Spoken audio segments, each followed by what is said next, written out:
Hello beautiful people. Welcome to Super Harry. In today's episode, we explore, what if Veela matriarch declared Harry her tribe's destined alpha at age 1 and kidnapped him legally? Hit like, subscribe, and join our community of story lovers. Let's begin. Chapter 1, The night of the resonance. The fire in the great hall of the Voss nest had been burning for 6 hours when Aurelia felt it. She set down her wine. Around the long obsidian table, 11 women of the inner council looked up from their conversations, not because anything had happened, but because Aurelia had gone still. And when Aurelia Voss went still, the air itself paid attention. Matriarch, said Seraphine, the youngest of the council at 63, her silver-white hair catching the firelight.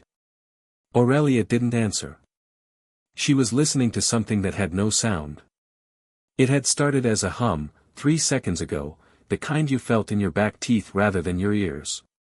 Then it became something larger. A vibration in the sternum.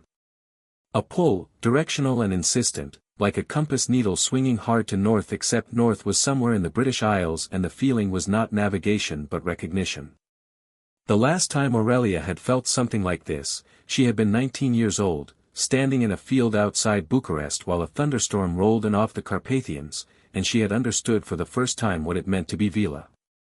That feeling had lasted 3 seconds. This one didn't stop. Everyone out, she said. The council moved. They were old women, powerful in their own right, accustomed to authority, and they left that room in 4 seconds flat because Aurelia's voice had carried the particular tone that meant I am not managing a situation, I am deciding one. When the doors closed, Aurelia stood up. She pressed both palms flat against the obsidian table and breathed slowly, cataloging what she was feeling the way a jeweler catalogs a stone, turning it, examining each facet, refusing to name it before she was certain. Alpha resonance. She hadn't named it too quickly. She'd taken her time. She'd been certain. The last alpha the Voss tribe had known was her grandmother's grandmother, a woman named Petra who had reportedly made the mountains themselves rearrange slightly during her ascension. That was 1743. Petra had been 17 when she came into her power, and even at 17, the resonance she projected had only been felt within 40 kilometers. Whatever was happening right now in the British Isles, Aurelia was feeling it from Romania. She walked to the window. The nest was built into the face of a mountain in the Busigi range, its architecture a seamless marriage of carved stone and ancient magic, and from this window you could see 3 valleys and a sky that was almost never truly dark. She looked north and west, past the valleys and the peaks and the curve of the earth, toward the small island nation that had just, from what her contacts told her, experienced the fall of a dark wizard called Voldemort. A child, she thought. The resonance was too raw, too uncontrolled, too enormous in scope and too unrefined in delivery to come from anyone who knew what they were doing. This was power with no ceiling and no floor, radiating outward because it had nowhere else to go. A child. An infant, maybe. She crossed the room to her desk, pulled out parchment, and began writing 3 letters simultaneously, one to her solicitor in Vienna, one to her contact at the International Confederation of Wizards, and one to the British Ministry of Magic. The letters were polite. The letters were formal. The letters contained language that had been legally binding since before the British Ministry of Magic existed. Then she sent a 4th message, verbal, carried by one of the nest's messenger birds, a sleek golden creature that could cross 3 countries in an hour, to her son Aldrich. Pack for Britain, it said. And bring the Lex documentation. She arrived at Privet Drive 37 hours later. The neighborhood was aggressively ordinary. That was the first thing she noticed, the way the houses seemed to compete in their sameness, each one a small fortress of beige and conformity. She stood at the end of the street in the grey English morning with Aldrich on her left and 2 of her best tribal guards on her right, and she let herself feel for the resonance again. It was still there. Quieter now, sleeping, she thought, but unmistakably present, pulsing gently from the 3rd house on the right like a heartbeat. Number 4. There's someone already here, Aldrich said quietly. He was 38, broad-shouldered, with his mother's silver eyes and considerably less of his mother's patience. His hand was near his wand. I can feel a ward boundary. Recent construction. Powerful. Blood wards, Aurelia said. British ministry work. Keyed to a relative, probably. She studied the house. Albus Dumbledore's handwriting, I'd wager. The Hogwarts headmaster. Why would he? Because he felt it too. She started walking. And unlike us, he doesn't want it taken anywhere. The front door of number 4 Privet Drive opened before she reached it, and the man who stepped out was exactly who she'd expected, tall, elderly, with half-moon spectacles and an air of benevolent authority that she suspected worked very well on people who'd never dealt with a Veela matriarch. Albus Dumbledore looked at her over his spectacles for a long moment. Matriarch Voss, he said. I had hoped I might reach you before you reached us. You sent a letter yesterday morning, Aurelia said pleasantly. I was already on my way before your owl cleared the Alps. A beat passed. Something moved behind those spectacles, a recalibration, she thought. He was reassessing. I see, he said. Perhaps we should speak inside. I'd prefer to speak on the doorstep. I won't be long. He studied her. She studied him back. It was, she had found, the most efficient way to establish the terms of a conversation. You've invoked the lex primalis, he said finally. It wasn't a question. The paperwork was filed with the ICW at 6 this morning. The British ministry received their copy an hour ago. She tilted her head slightly. You should be receiving an owl from Cornelius Fudge in, she glanced at Aldrich, who checked his watch, approximately 20 minutes, asking you what to do about it. Dumbledore's expression remained pleasant. His eyes, however, were doing a great deal more work than pleasant. The child needs to be here, he said. Not for any reason that serves my convenience, but because there are protections available to him in this location that cannot be replicated elsewhere. Blood magic. Ancient magic. The sacrifice his mother made, is not diminished by a change of address, Aurelia said. The love magic Lily Potter worked is embedded in the child, Professor. It travels with him. It is him. Where he goes, that protection goes. She paused. I've done my research. The blood ward here, can be reconstructed. There is Lily Potter's sister inside that house, yes. We're not removing her from the equation. We're simply adjusting the geography. She gave him a measured look. I have a very good cursebreaker, Professor Dumbledore. The best in Eastern Europe. She can anchor the blood ward to something portable within a week. Silence stretched between them. Down the street, a curtain twitched in a window, one of the neighbors, watching. Aurelia didn't glance at it. You understand what he is, Dumbledore said. It wasn't an accusation. It was something closer to a test. Better than you do, she said, without heat. You felt raw power and saw a weapon to be preserved for a coming war.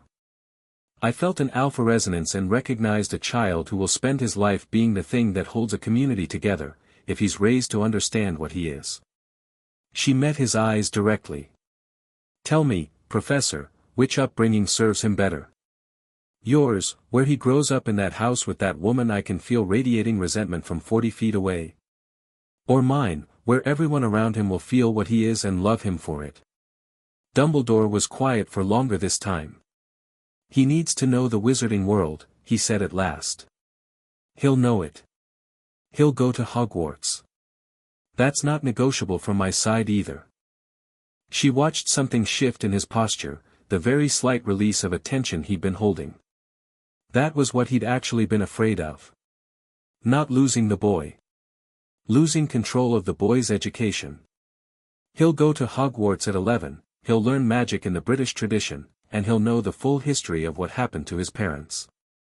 I won't sanitize it. She paused. But he'll go knowing who he is. Not wondering. Another long pause. Behind Dumbledore, through the half-open door, Aurelia could hear the sound of a baby babbling, a sound of extraordinary cheerfulness for a child who'd lost his parents 2 days ago, which told her something she'd suspected: the alpha resonance wasn't just power. It was contentment in itself. The child didn't know what grief was yet. What he knew was that he existed, and that this was apparently a fine state of affairs. "He has a scar," Dumbledore said. "I know. The wizard who gave it to him is not entirely gone. There will be a reckoning, eventually. I know that too." She held his gaze. "And when that day comes, do you want him to face it as a boy who was locked in a cupboard and told he was worthless? Or as a young man who was raised by a tribe that would burn the world down for him?" She let that sit for a moment. "I'm not removing him from a destiny, Professor. I'm making sure he's ready for it." Dumbledore looked at her for a very long time. The morning light was thin and grey, and somewhere down the street a dog was barking, and the world was entirely ordinary and entirely not. "The Blood Ward," he said finally. "Your Cursebreaker will be here by Thursday." He stepped aside. Aurelia walked into number 4 Privet Drive. The house was, if anything, worse on the inside. The entry hall was precisely the kind of space that announced its owner's priorities: everything expensive, nothing warm. Petunia Dursley appeared from the kitchen doorway clutching a dish towel like a lifeline, her face cycling rapidly through shock, outrage, and a terror she was trying very hard to disguise as outrage. She was a thin, horse-faced woman with sharp eyes that had, Aurelia noted with professional detachment, gone immediately to Aldrich in a way that suggested she was not entirely immune to the Veela proximity effect, even through Aurelia's careful suppression of it. "Who are you, Albus, what is this?" Petunia started. "Mrs. Dursley," Aurelia said, and her voice was perfectly pleasant, "I'm here for the child. You can't just, he's my sister's son, I'm his, he's family, you left him on a doorstep last night." Aurelia's pleasantness didn't waver. There was something almost serene about it. "In October. In England." Petunia's mouth opened and closed. "The documentation is in order," Aurelia continued, reaching into her coat and producing a sheaf of parchment. "The International Confederation of Wizards has recognized the claim. The British Ministry will formally acknowledge within 72 hours, they have no legal grounds to refuse, the Lex Primalis predates their institution by 6 centuries. She set the parchment on the entry table. "You'll want a solicitor to look at that. For your own peace of mind. You're taking him," Petunia said. The outrage was fading. What was replacing it was something more complicated, not grief, exactly, but something adjacent to it. The recognition that a decision she'd made had consequences. "Yes. With your kind, he'll be loved," Aurelia said simply. "Which is, I suspect, more than you were planning to offer." That landed. Petunia said nothing. Aurelia walked toward the sound of babbling. He was in the sitting room, in a makeshift crib that was clearly a laundry basket with a blanket in it, and he was the most alert 11-month-old Aurelia had ever seen. He wasn't crying. He wasn't sleeping. He was sitting upright with one fist planted on the blanket for balance, examining the wall with the focused intensity of someone who just noticed the texture of plaster and found it genuinely interesting. He had black hair that went in every direction, a round face still carrying the particular softness of infancy, and on his forehead, half hidden by that unruly hair, the lightning bolt scar was red and new and clearly still troubling him in some distant way. He kept lifting his hand to touch it, then getting distracted by his own fingers. When Aurelia stopped at the edge of the laundry basket, he looked up. The alpha resonance hit her like a wall. It was nothing like what she'd felt from Romania. From Romania it had been a signal, a frequency. From 3 feet away, with no distance to soften it, it was like standing next to a power station, this silent, enormous hum of something that her Veela nature registered as simultaneously the safest and the most overwhelming thing she'd been near in 80 years of living. She breathed through it. Controlled it. This was what the tribe would feel. This was what she'd need to prepare them for. The child stared at her. His eyes were very green, his mother's eyes, she'd been told, and they were looking at Aurelia with an expression that could only be described as appraising. She stared back. After a moment, the child made a sound that was somewhere between a syllable and an opinion, reached out one fat fist, and grabbed her finger. The resonance flared. Not aggressively, more like a recognition. Like a key finding its lock. Aurelia, who had not cried in approximately 30 years, felt something alarmingly close to tears. "Hello, little one," she said quietly. He yanked on her finger with considerable enthusiasm. "Yes," she said. "I know. We're going now." She reached into the basket and picked him up. He settled against her shoulder with the total physical confidence of an infant who has never had a reason to be uncertain about being held, and looked around the room with the pleased expression of someone who's been handed an interesting new vantage point. Behind her, she heard Dumbledore in the doorway. She heard him breathing, a careful, measured sound.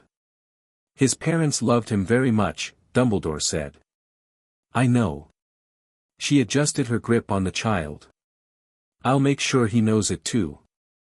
She carried Harry Potter out of number 4 Privet Drive and into the grey English morning, and he didn't cry once. The nest in October was cold in the way that mountains are cold, not hostile, but absolute. The kind of cold that required you to exist differently. Fires were lit in the great hall and in all the corridors, and the stone walls breathed heat back from them in a way that spoke of old enchantments, and the whole place smelled of wood smoke and pine resin and something underneath that was purely Veela, a warmth that was biological and magical at once, a scent of home that people who had never had a real home couldn't quite describe. Harry arrived in it at approximately 8 o'clock in the evening, asleep against Aurelia's shoulder. Aurelia walked into the great hall, where the inner council had been waiting with rather less patience than she'd hoped, and she stood at the head of the room with the child in her arms, and she said nothing. She didn't need to.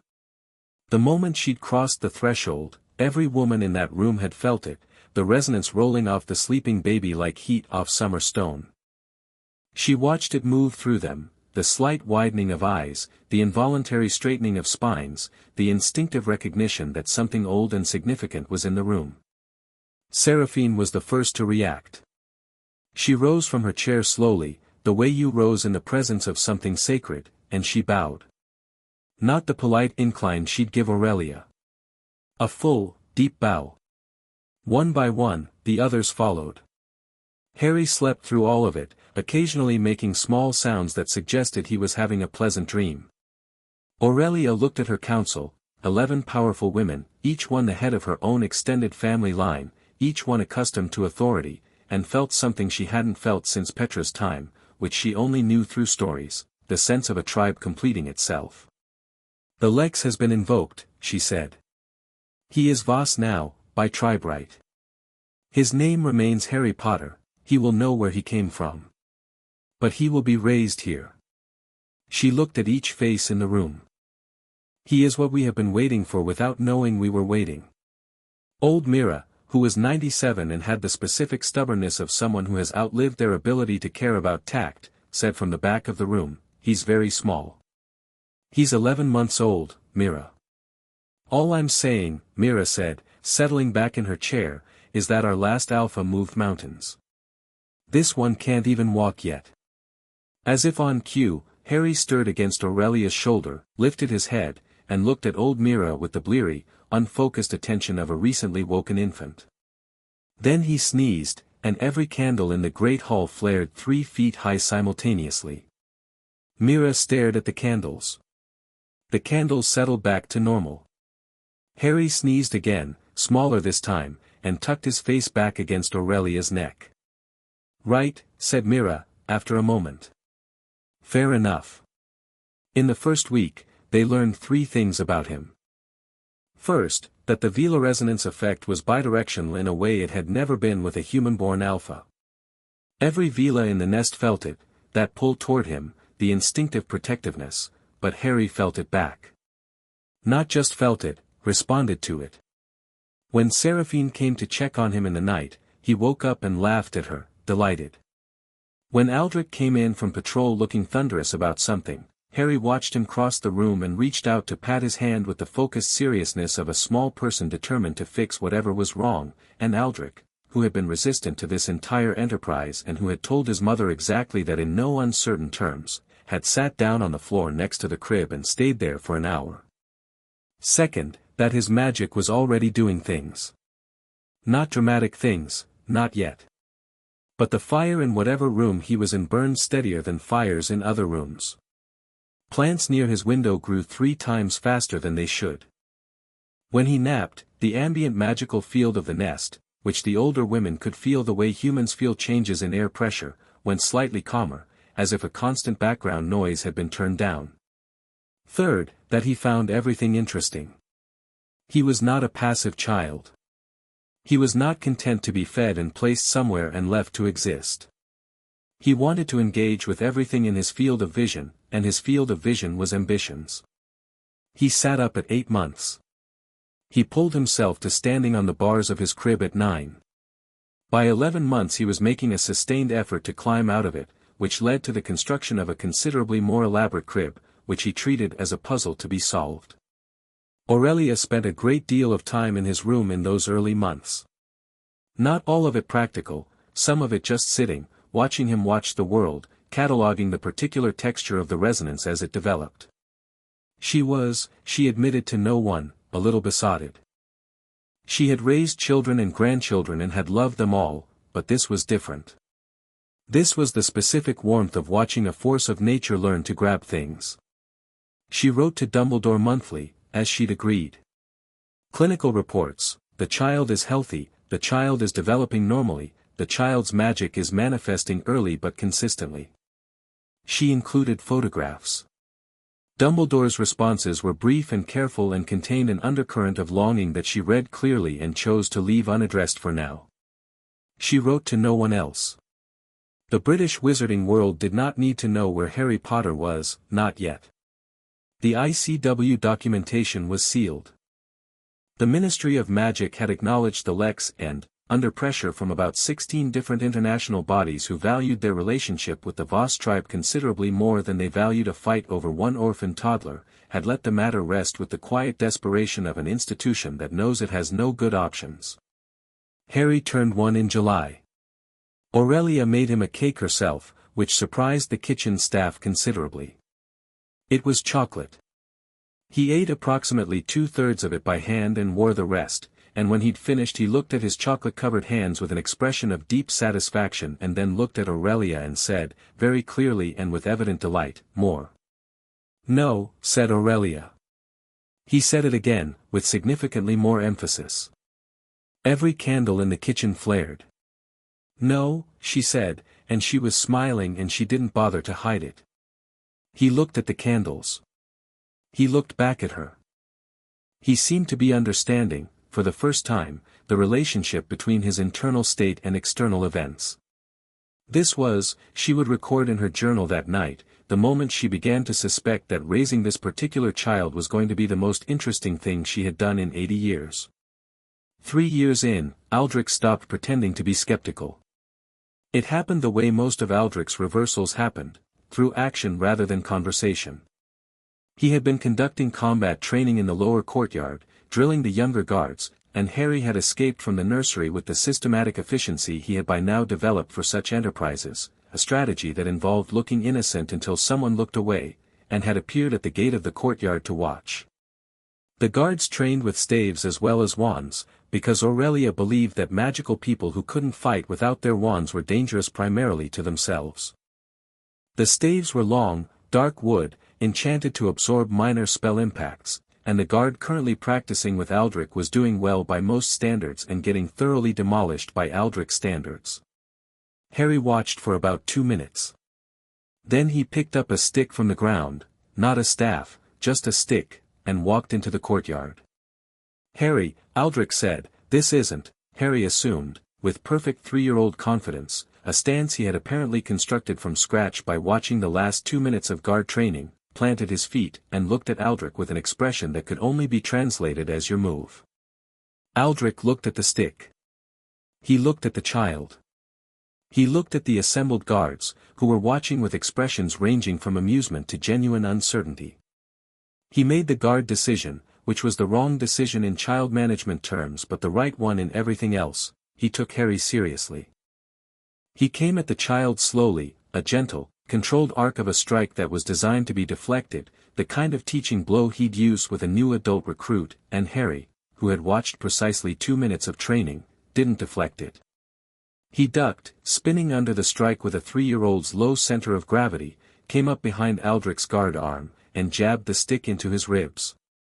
It didn't hurt. It couldn't hurt. But Aldrich stopped. The courtyard was very quiet.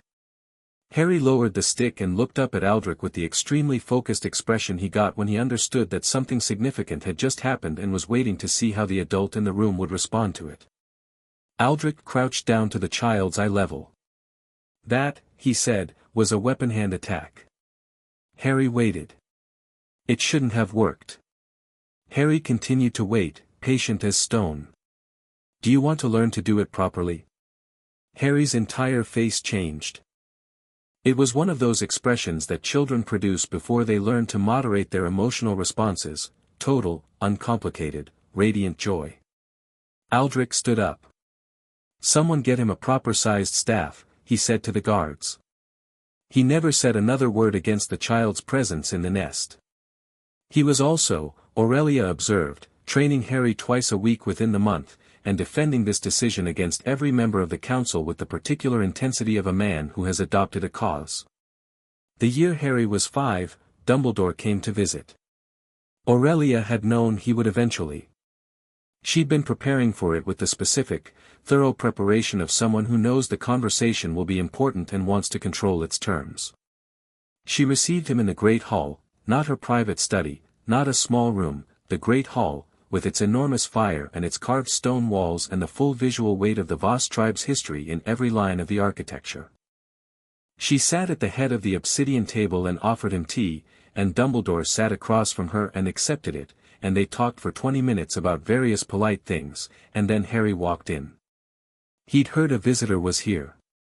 The nest was not a large enough space for information to stay private, and Harry had by 5 developed a relationship with all of the household staff based on mutual respect, genuine curiosity about their lives, and an absolutely unconscionable amount of charm, which meant he heard most things eventually. He walked in carrying a book he'd clearly grabbed as pretext, wearing a slightly too big sweater and the cheerful directness of a child who has never been taught to be afraid of adults. He looked at the stranger at the table with the frank curiosity he brought to everything new. Aurelia watched Dumbledore's face. She had expected emotion. What she saw instead was something more complicated, a very old man encountering proof that a decision he'd made was wrong in the most disarming possible way, which was this: the child was fine. Not fine in the thin, functional sense. Fine in the loud, present, physically healthy, manifestly happy sense. He had Lily's eyes and James's hair and his own enormous personality, and he was looking at Dumbledore with the direct attention he gave everything interesting. "Hello," Harry said. "Are you one of Grandmother's politicians?" Dumbledore blinked. Grandmother's politicians? That's what Aldrich calls the people who come and want things from her, Harry explained helpfully, arriving at the table and setting his book down to examine the tea service with interest. "Are you the one from England?" She mentioned an England one was coming. Yes. I'm from England. My name is Albus Dumbledore." Harry looked up. Something moved in his expression, not recognition exactly, but the response to a name he'd been told was significant. "You knew my mum and dad?" "I did," Dumbledore said. "Very well." Harry considered this with the seriousness he gave genuinely important things. "Grandmother says they were brave." "They were. They were among the bravest people I ever knew." Harry nodded slowly, processing this, and then he picked up the biscuits from the tea tray, took one, looked at Dumbledore in a gesture of offering, and when Dumbledore accepted, sat down in the chair next to him with the relaxed ease of someone who has decided a stranger is worth talking to and has no anxieties about making that decision unilaterally. "She says I'll go to your school when I'm 11, Harry said. You will, yes. What's it like? Dumbledore looked at him for a moment, really looked, in the way Aurelia had seen him look at things he was trying to understand. It's very old, he said finally. And very large. It has moving staircases and portraits that talk in a forest that most students are forbidden from entering. Why are students forbidden from the forest? Because it's dangerous. Harry thought about this. The mountains here are dangerous, he said, with the matter-of-fact quality of someone reporting the weather. Grandmother says that's why you learn how to be in them. Dumbledore looked at Aurelia over the child's head. She met his eyes and said nothing. You'll have things to learn at Hogwarts that you can't learn here, Dumbledore said, returning his attention to Harry with what seemed to be a conscious effort. And people to meet. People my age, Harry said. Grandmother says there aren't enough people my age here. That's true. There's Kasia. Harry paused. But she's been in a mood lately. Aurelia coughed. Harry looked at her. She has. We'll discuss Kasia's mood at another time, Aurelia said. Harry turned back to Dumbledore with the easy pivot of someone who has learned that some adult topics are temporal and will be revisited. What house do you think I'll be in? Dumbledore's expression did something complicated and then settled into something genuine. What house do you think you'll be in? Harry thought about it with visible concentration. Gryffindor, he said, in a tone that suggested this was an obvious answer he'd arrived at through reasoning rather than preference. My dad was in Gryffindor. Grandmother says courage is the most important thing.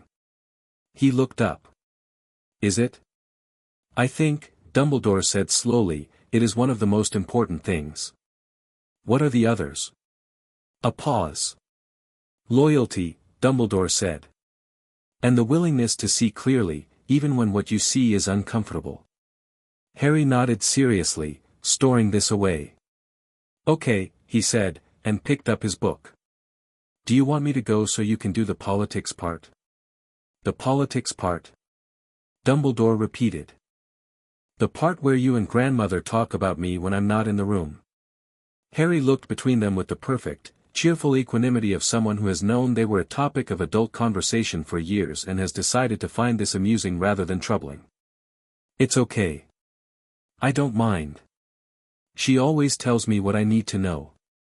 He picked up his biscuit, tucked his book under his arm, and left the great hall with the unhurried stride of someone who owns the floor he's walking on. Silence sat in the hall for a moment. Well, said Dumbledore quietly. Yes, said Aurelia. I know. Dumbledore was quiet for a long moment, looking at the door through which Harry had disappeared. When he finally turned back to Aurelia, his expression was something she hadn't expected. It was open. Unguarded. The performed wisdom had dropped entirely, and what was underneath was just an old man who had made a decision in grief and exhaustion 20 years ago and was now looking at what a different decision might have cost. You were right, he said simply. Aurelia poured him more tea. Of course I was, she said, without cruelty. But I appreciate you saying it. The years moved through the nest the way seasons do, not all at once, but continuously. Harry grew. The tribe grew around him. By 7 he was reading 3 languages and speaking 2. By 8 he was training with Aldrich 4 times a week and showing an aptitude for close-quarter magic, the kind of spell work that required you to be physically inside the situation rather than directing it from distance, that made the Elder Guards exchange looks. By 9 he'd started accompanying Aurelia to the smaller tribal councils, sitting quiet at the back of the room in a way that never quite obscured the fact that he was paying sharp attention to everything. By 10 he was asking questions in those councils that made the participants uncomfortably aware that the child in the corner had understood their political maneuvering better than they'd intended. Through all of it, there was Kasia. Kasia Voss was Aurelia's granddaughter by her second son, a dark-haired girl with silver-gray Veela eyes who had been 6 when Harry arrived and who had spent the first month of his presence in the nest building a comprehensive argument for why an infant alpha was unnecessary, inconvenient, and objectively overhyped. By the time Harry was walking, she had shifted her position to a grudging acknowledgement that he was at least interesting. By the time they were both in school lessons together, she had arrived, through a process she would never discuss openly, at the conclusion that he was her best friend, a conclusion she expressed primarily through arguing with him. They argued about magic theory. They argued about combat technique. They argued, memorably, about whether a particular passage in a book on ancient Veela law meant what Harry thought it meant. He was right, which Kasia acknowledged 3 days later with exactly 3 words and no eye contact. They had a spectacular argument at 9 over a game of strategy played with pieces that moved themselves, an argument that escalated to the point where both of them were red-faced and the game pieces had started moving of their own accord in what appeared to be an attempt to de-escalate the humans, before Aurelia appeared in the doorway and simply said enough, and both of them sat back and breathed. What they didn't argue about was the resonance. Kasia felt it the way all Veela felt it, that pull, that recognition, and she had never, ever used it as a reason to defer to Harry about anything, and Harry would have been annoyed at her if she had. Their relationship was built on the basis that she would tell him exactly what she thought regardless of what her Veela instincts were doing, and he would listen, and they would both be better for it. "You're going to England in 8 months, Kasia said, in the October before his 11th birthday. They were sitting on the wide stone ledge outside the Eastern Hall, looking out at the mountains in the late afternoon gold, and her tone was entirely matter-of-fact but her hands were laced together a little tightly. "Yes," Harry said. "For 10 months at a time." "Yes." A pause. "That's fine," she said. "I'm going to the Beauxbatons program, so. I won't be here either." "I know. I'm just saying, Kasia." "What?" Harry looked at her. She looked back. She had very direct eyes, a Voss trait, and she used them to project the impression that she was completely unaffected by things, which worked on people who didn't know her. "You're my tribe," Harry said, simple as that. "That doesn't change because of geography." Kasia held his gaze for a moment, then looked back at the mountains. "Obviously," she said. But her hands unlaced. The Hogwarts letter arrived on July 31st, Harry's 11th birthday. It arrived in the normal way, by owl, except the owl appeared to be deeply confused about what it had just found. It had clearly been expecting a somewhat different situation than the one it landed in, which was, a broad stone windowsill in a Romanian mountain fortress, occupying which was a boy who caught the owl before it had finished landing, took the letter with practiced efficiency, and offered the bird a piece of birthday cake from the plate next to him, which the owl, after a moment's consideration, accepted. Aurelia, sitting across from him, watched him open the letter. He read it. His expression was characteristically difficult to read from the outside, that particular stillness he got when he was processing something he'd been anticipating for a long time and was checking the reality against the expectation. "Hogwarts, a history says the sorting is done by a hat," he said. "It is. An enchanted hat." "Yes." He looked at the letter again. "Okay," he said, in the tone of someone deciding to find this charming. He put the letter down and looked at Aurelia across the table. The morning light was coming through the window at an angle that put half his face in shadow, and for a moment, just a moment, she saw his mother in him, in the quality of his stillness, the way grief and joy could occupy the same expression at once. "Am I ready?" he asked. She looked at the boy who had, at 3 years old, disarmed a trained guard. At the boy who could read 4 languages and argue magical law and feel the emotional temperature of a room with the accuracy of a diagnostic charm. At the boy who had, last week, during a training exercise, produced a Patronus, a full, corporeal Patronus, without having been taught how, because he'd read about the theory and decided to try it. The Patronus had been a stag. He hadn't mentioned this to her. He'd mentioned it to Kasia, who had told Aurelia with the complicated expression of someone reporting something significant that they're not sure they were supposed to know. "You were ready at 9, Aurelia said. "We kept you for the company." He grinned, wide, genuine, the grin that made him look most like the infant she'd picked up from a laundry basket 10 years ago. Then he picked up his fork, went back to his birthday cake, and began making a list of books he wanted to find before September 1st.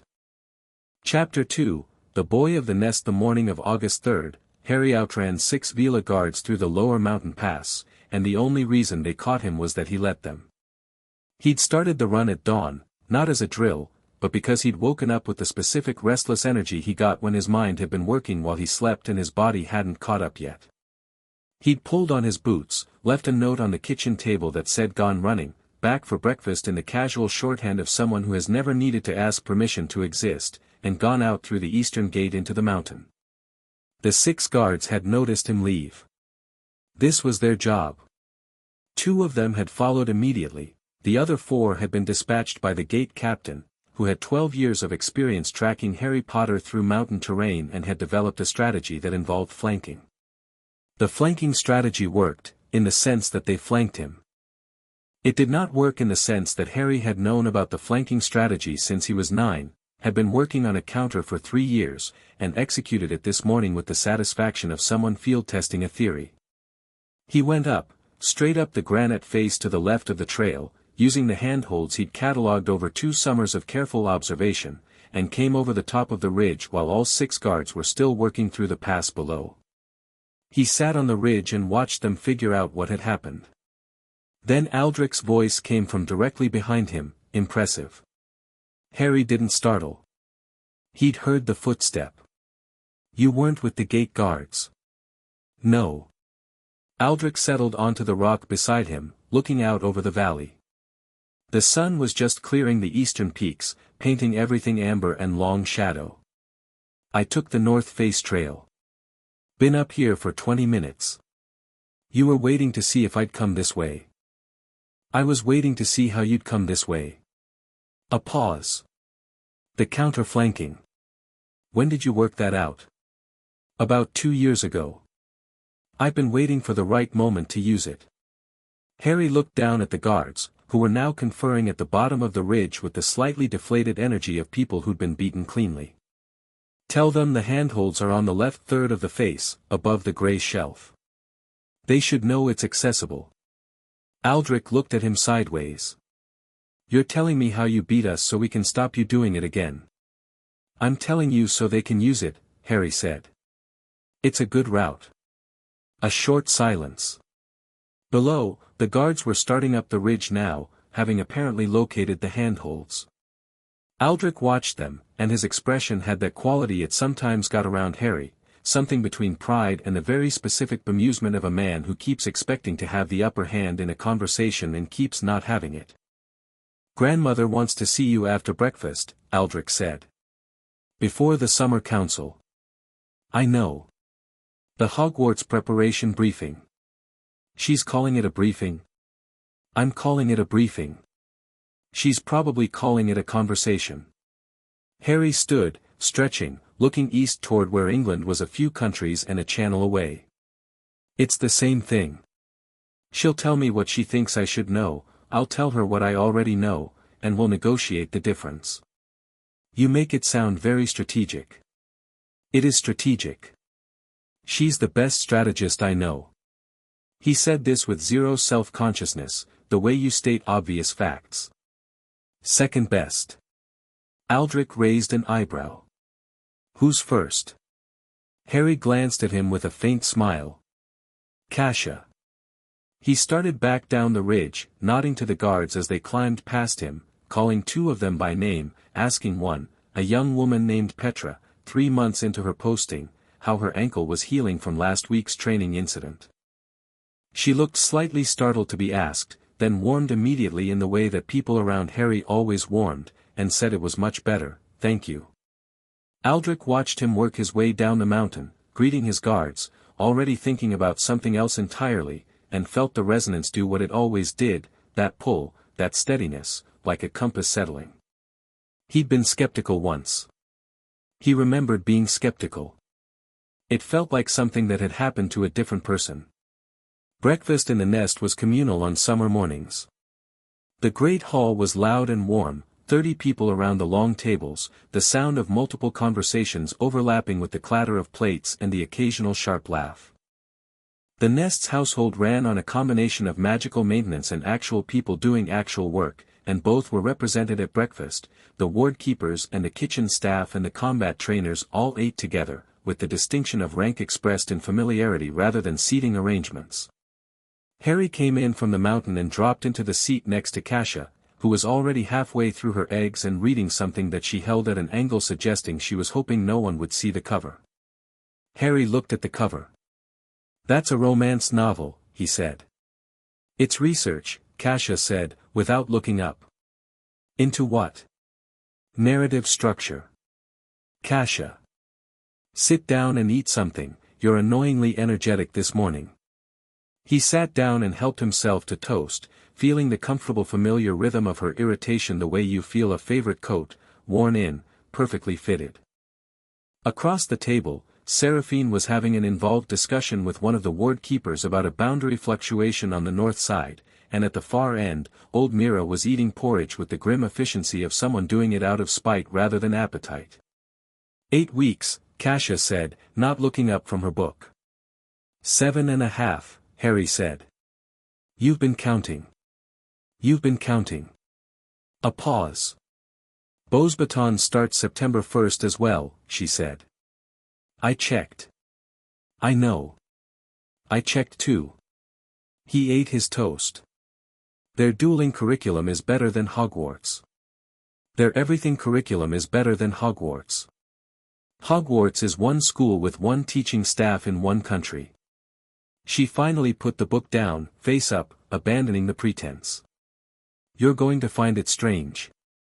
Most of those students have only ever been around other magical people. And even among magical people, most of them have only ever been around British magical people. Which is a very specific subset. Very specific. With very specific assumptions. She met his eyes. About you, specifically. Harry spread butter on his second slice of toast with the focused attention he gave small physical tasks. They'll assume I'm the boy from the prophecy who grew up somewhere unknown and probably needs guidance. They'll assume you're theirs, Kasia said, precise as always. They'll assume you belong to their narrative of Voldemort's defeat. That you're part of their history. I am part of their history. You're part of your own history, she said, with a firmness that told him this was something she'd thought about carefully. The fact that it intersects with theirs doesn't make you a character in their story. Harry looked at her. She had the direct eyes and the set jaw and the particular quality of intensity she brought to things that mattered to her, which was most things, which was one of the things he valued most about her. I know, he said. I know you know. I'm saying it anyway. Because you want to say it. Because I want you to hear it said out loud so it's properly in your head before you walk into a room full of people who've been constructing a version of you since you were a year old. Harry considered this. That's actually very good advice. I know, Kasia said, and picked up her romance novel. Aurelia's study was at the highest point of the nest that was still indoors, a wide, stone-walled room with bookshelves on every wall and a desk positioned to face a window that looked out over the full width of the valley. She spent more of her working hours here than anywhere else, and the room had developed the specific character of spaces that are used by one person for a very long time, organized according to a logic that made complete sense to its owner, with secondary evidence of everything that person cared about visible in the margins. Harry noticed, not for the first time, that there was a photograph on her desk. It was a wizarding photograph, moving, and it showed a very young Lily Potter laughing at something outside the frame, her red hair catching summer light, her eyes the specific green that Harry saw in every mirror. He'd asked about it once, when he was 7. Aurelia had said, I want you to know her face when you see it somewhere unexpected. He'd understood, even at 7, that this was a form of love. He sat in the chair across from her desk. Outside, the summer council would convene in an hour, trade matters, alliance questions, a boundary dispute with a neighboring tribe that had been festering for 3 years. Harry attended these councils as a matter of course now, and the neighboring tribe's representative had, on 2 occasions, addressed questions to him directly instead of to Aurelia, which Aurelia had observed without comment and Harry had handled without either dismissing the overture or overstepping. Diagon Alley, Aurelia said, setting down the letter she'd been reading. I've arranged for us to go on the 15th. I've rented the top floor of the Leaky Cauldron for the week, private entrance, no common areas. You don't need the privacy. I know. I'm arranging it because I may need it, and because there will be journalists within 48 hours of your presence in Diagon Alley and I'd like to control the introduction. She looked at him steadily. You are not, by any stretch, unknown to the British wizarding world, Harry. You are one of the most famous people in it. You've simply never been present in it. What does the Daily Prophet think happened to me? Various things over the years. There was a theory in 1988 that you'd been sent abroad for your protection that got approximately a third of it right. There was a theory in 1990 that you were being raised by wolves that was, she paused, closer than the journalist intended. Harry smiled. What does Dumbledore say? Dumbledore says, when asked, that you are safe and well cared for and that the details of your upbringing are private. Which is true and entirely unhelpful to the journalists. She set her hands together on the desk. When you go to Diagon Alley, you will be seen. People will recognize you, by the scar. By the scar. And they will have feelings about you. Strong ones. She measured her next words. Some people will want to touch you. Touch me. The wizarding world lost many people in Voldemort's war. Many families. Many children. For some people, you represent the end of that, the proof that something survived, that something pushed back. They will see you and feel hope, and sometimes hope makes people do things like try to touch a stranger's face. She watched him absorb this. You don't owe anyone your body or your time. But I want you to understand it, so you're not surprised by it. Harry was quiet for a moment. Outside the window, one of the mountain's resident eagles was doing something aerially complicated against the blue sky, and he tracked it briefly before looking back at her. I've been reading, he said. I know. I've noticed my library developing gaps. Voldemort's ideology. Blood purity. The war. He met her eyes. All of it. What did you think? I think, he said slowly, that a lot of people got hurt by someone who was afraid of what he was. And a lot of other people enabled it because it was convenient for their own fear. He paused. And I think some of those people are still in positions of authority and haven't been required to reckon with that, which means the architecture of the problem is still there even though the person driving it is apparently not entirely gone. Aurelia studied him. That last part, where does that come from? The council session in April. The ministry liaison. He was polite to you but his phrasing when he mentioned Muggle-born wizards was, Harry made a precise, dismissive gesture, not accidental. The ministry liaison had been a man named Avery Dowd, who held a mid-level position in the Department of Magical Cooperation and had come to the nest with 3 colleagues to negotiate a protocol on cross-border magical incidents. He had been professional, thorough, and had twice referred to Muggle-born wizards with a particular phrasing, those of non-magical parentage, that was technically neutral and contextually not. Harry had been sitting at the back of the room, as he always did, and Aurelia had clocked that he'd noticed, and had been watching him decide what to do with it.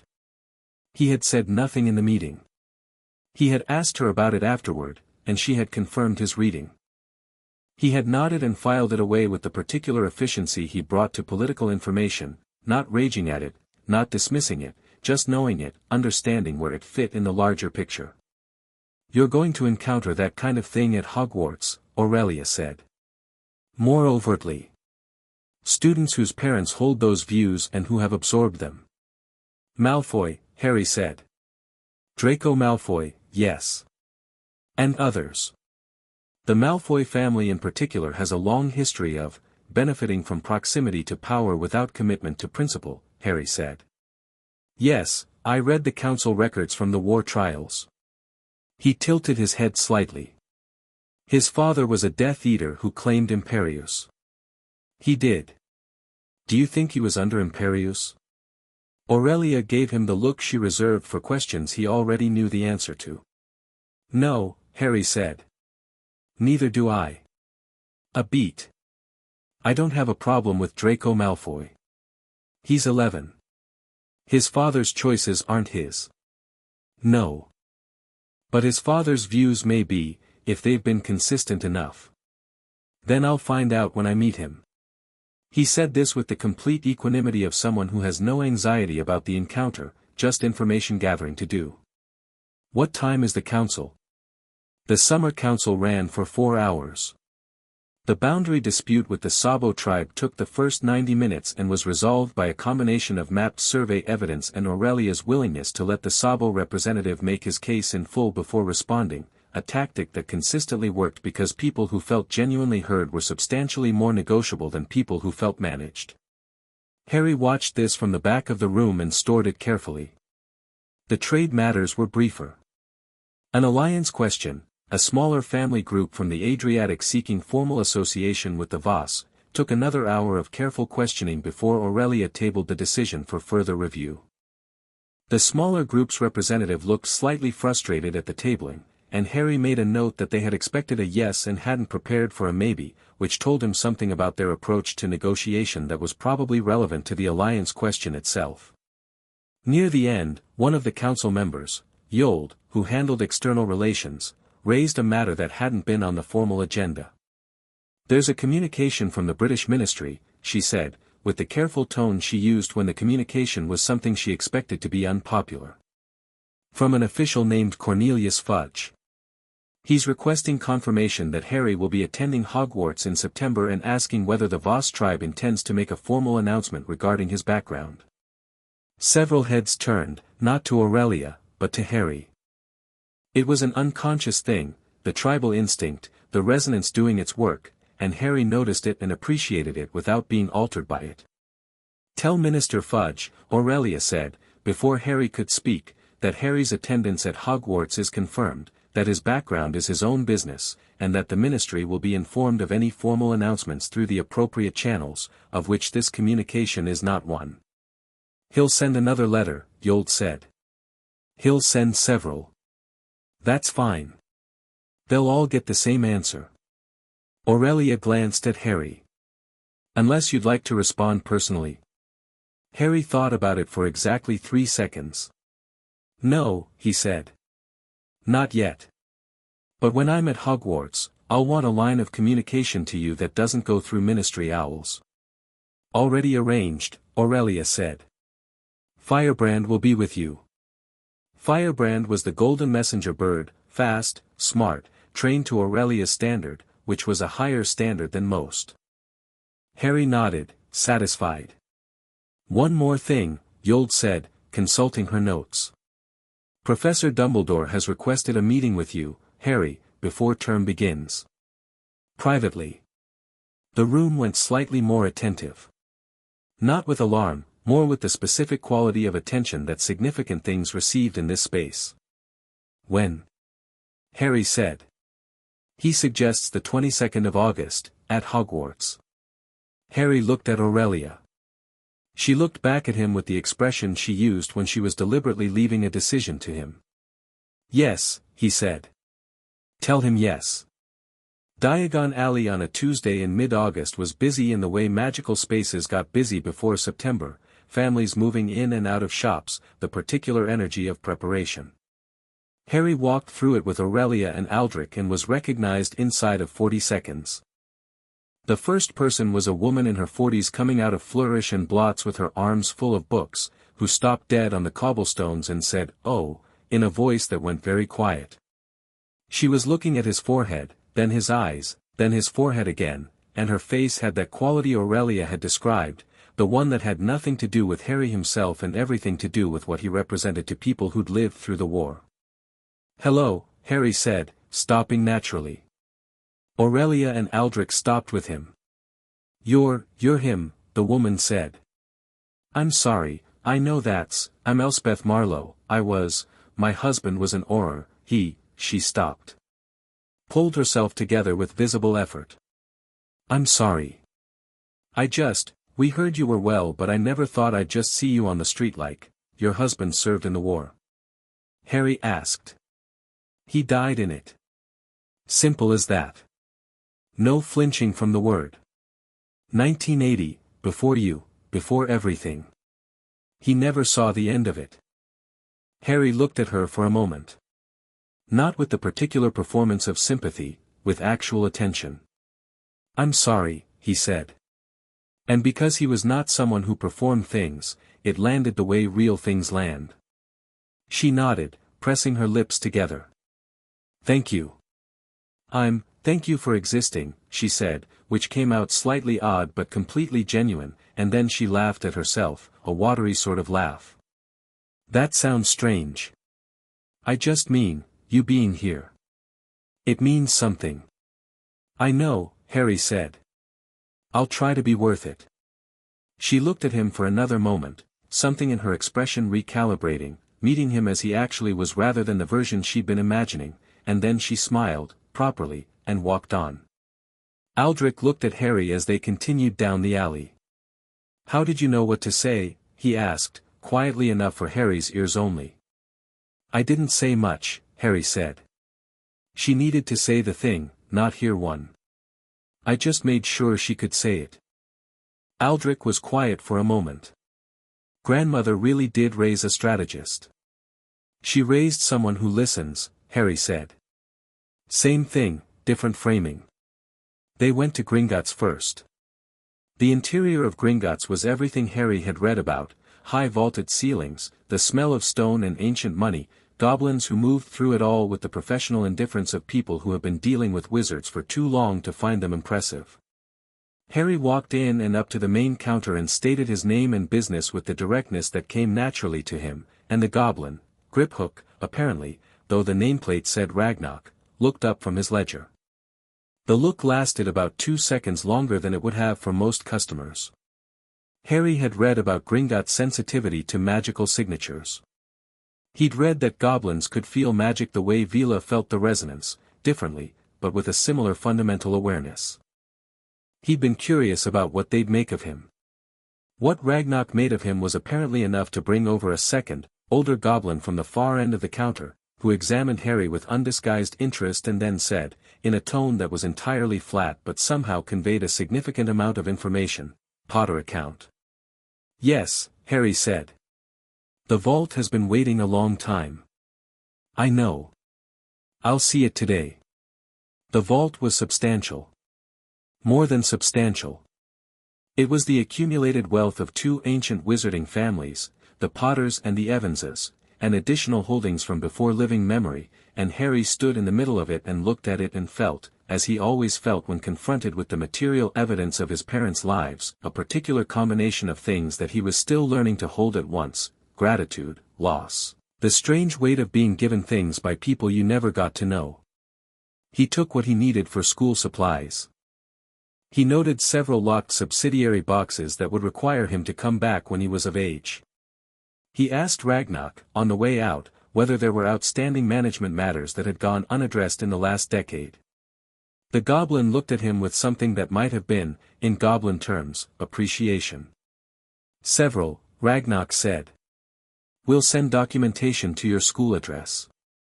"Thank you," Harry said, and meant it, which also seemed to register. Flourish and Blots was next. Harry had his list, and he moved through it with focused efficiency, pulling the required texts and adding 3 others that weren't on the Hogwarts curriculum but that he'd identified as gaps in his own preparation. A defense against the dark arts theory text. A history of British magical law from the 17th century. A biography of Nicholas Flamel that he'd been meaning to get around to. It was in Flourish and Blots that he encountered Draco Malfoy. He almost didn't clock it as a significant meeting. They were moving through the same aisle, both reaching for the same shelf, and Harry got there first and found his book and stepped back, and when he turned around there was a pale, blond boy of approximately his age looking at him with the specific expression of someone who has been taught to look at people as either useful or beneath notice and is running an assessment. The assessment reached Harry's forehead. The boy went very still. "You're Harry Potter," he said. "Yes," Harry said. "I'm Draco Malfoy." Delivered with the expectation of a reaction. Harry looked at him. Draco Malfoy in person was exactly what he'd expected from the information he had, well-dressed, carrying himself with the ease of someone who'd been told since birth that ease was his birthright, with sharp grey eyes that were currently doing a complicated calculation. He was not stupid. Harry noted that immediately. The expression wasn't arrogance performing, it was a person trained to use their default presentation as a tool. "I know who you are," Harry said. A flicker. "Do you?" Something pleased in his voice.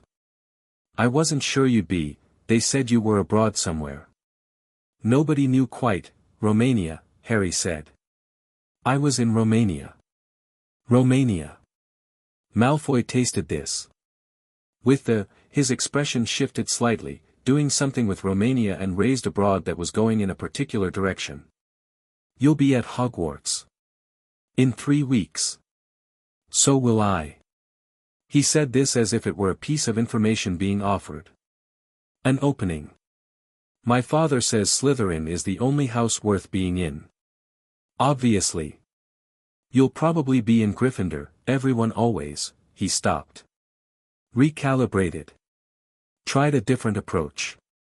You should know the right sort of people. At Hogwarts. I could," he held out his hand. "I could help with that." Harry looked at the hand. He looked at Malfoy's face.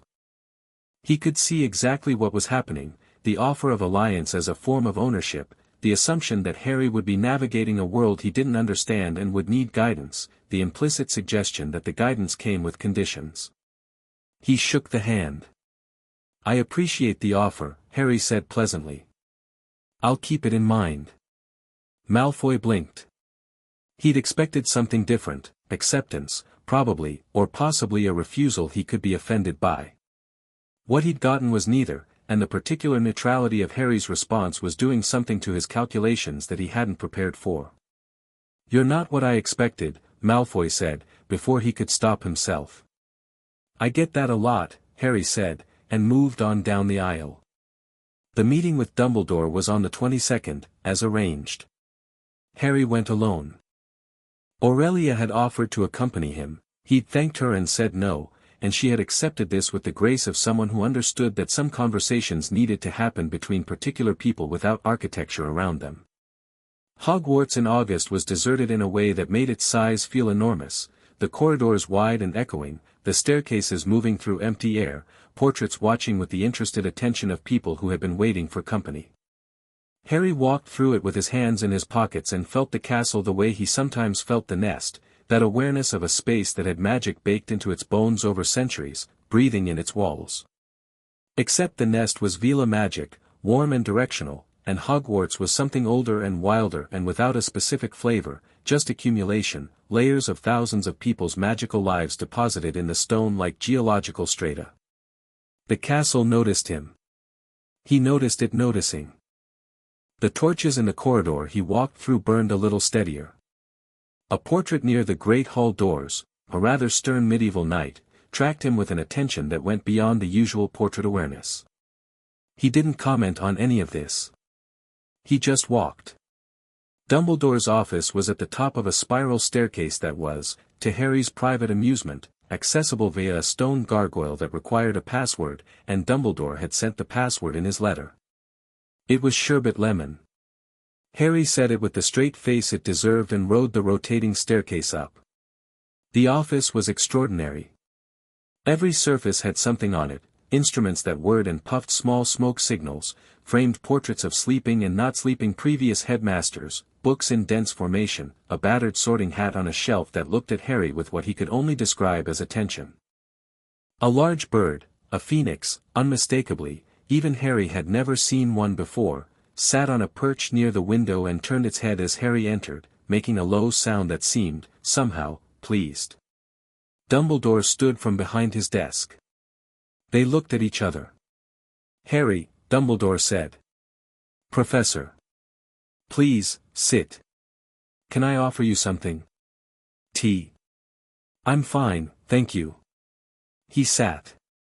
Dumbledore sat. The phoenix made another low sound and appeared to go to sleep, which Harry suspected was performative. I wanted to see you before term began, Dumbledore said, without the weight of institutional context.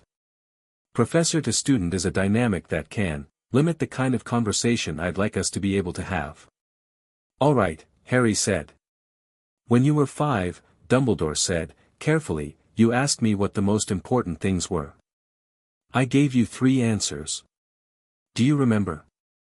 Courage, loyalty, and the willingness to see clearly even when it's uncomfortable. Harry paused. You've been thinking about that conversation. I've thought about it many times. Dumbledore looked at him with those careful, complex eyes. I made a decision when you were 1 year old that I believed was right. A decision your current guardian contested, and successfully. He paused. I have spent nearly a decade considering whether I was wrong, and I have arrived at the conclusion that I was, not in the goal, but in the method. I wanted to protect you. I wanted to protect the specific shape of what you might become. And in doing so he stopped. Nearly put you somewhere that would have made you smaller. Harry listened to this. He realized, been waiting for this conversation in some form for several years, the moment when Dumbledore would say it directly instead of around the edges. I don't hold it against you, Harry said. For what it's worth. It's worth a great deal. A pause. May I ask, and you don't have to answer, what you know about the connection between yourself and Voldemort? Harry held his gaze steadily. I know about the prophecy. I know about what happened on the night he attacked. I know that there's something of him in the scar that isn't fully explained by available theory. He kept his voice level. I know he's not gone. Dumbledore was very still. How do you know that last part? Because the scar still hurts, occasionally. Not often. But when it does, I can feel direction in it. He touched the lightning bolt absently. Like a compass. And what it points at isn't nothing. Silence in the office, except for the quiet machinery of the instruments. You're not frightened, Dumbledore said. Observation, not question. No, Harry said. I know what he is. He was a man who was afraid of death and it made him monstrous. He thought of Cash's voice, you're part of your own history. He's part of my story. He's not the main part. Dumbledore looked at him for a long, complex moment. The portraits on the walls had all woken up, Harry noticed, and were listening with varying degrees of concealment. The Sorting Hat appeared to have also abandoned the pretense of sleep. There will be things I need to tell you, Dumbledore said, in time. Things that require context to receive properly. I understand, Harry said. I'll tell you when I think I have enough context. Something moved in Dumbledore's expression, surprise, and then something warmer. That is, he said, an unusually direct approach. Is it? Most students, he stopped. You're not most students. No, Harry agreed, without either apology or display. It was a simple fact. But I'll be a good one. He stood, offering his hand. Dumbledore rose and took it. Professor, Harry said, can I ask you something? Of course. He glanced at the Sorting Hat. The hat does a genuine assessment. It examines your thoughts, your values, your natural inclinations, and then it decides. Sometimes it listens to the student's preference. Harry nodded, more to himself than to Dumbledore. Good, he said, and walked out. September 1st arrived the way significant days do, with the particular quality of being simultaneously ordinary and total. Harry packed his trunk with the methodical care he gave physical preparation, working through the list he'd made in August and checking items against each other. Cassia helped, which in practice meant sitting on the end of his bed providing critical commentary on his organizational decisions and occasionally handing him things. You're bringing 6 books that aren't on the curriculum, she said. 7. 7 books not on the curriculum. The Hogwarts library will have gaps. All libraries have gaps.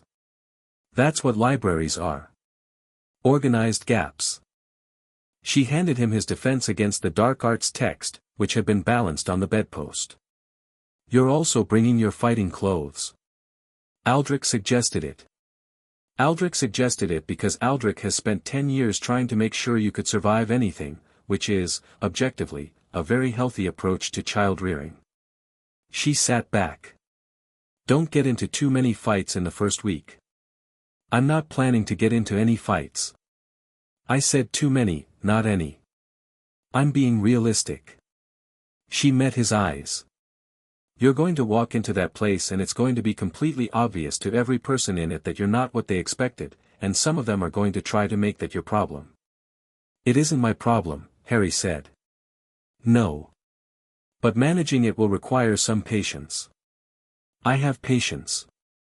Kasia looked at him with the expression she reserved for statements she found technically true but contextually optimistic.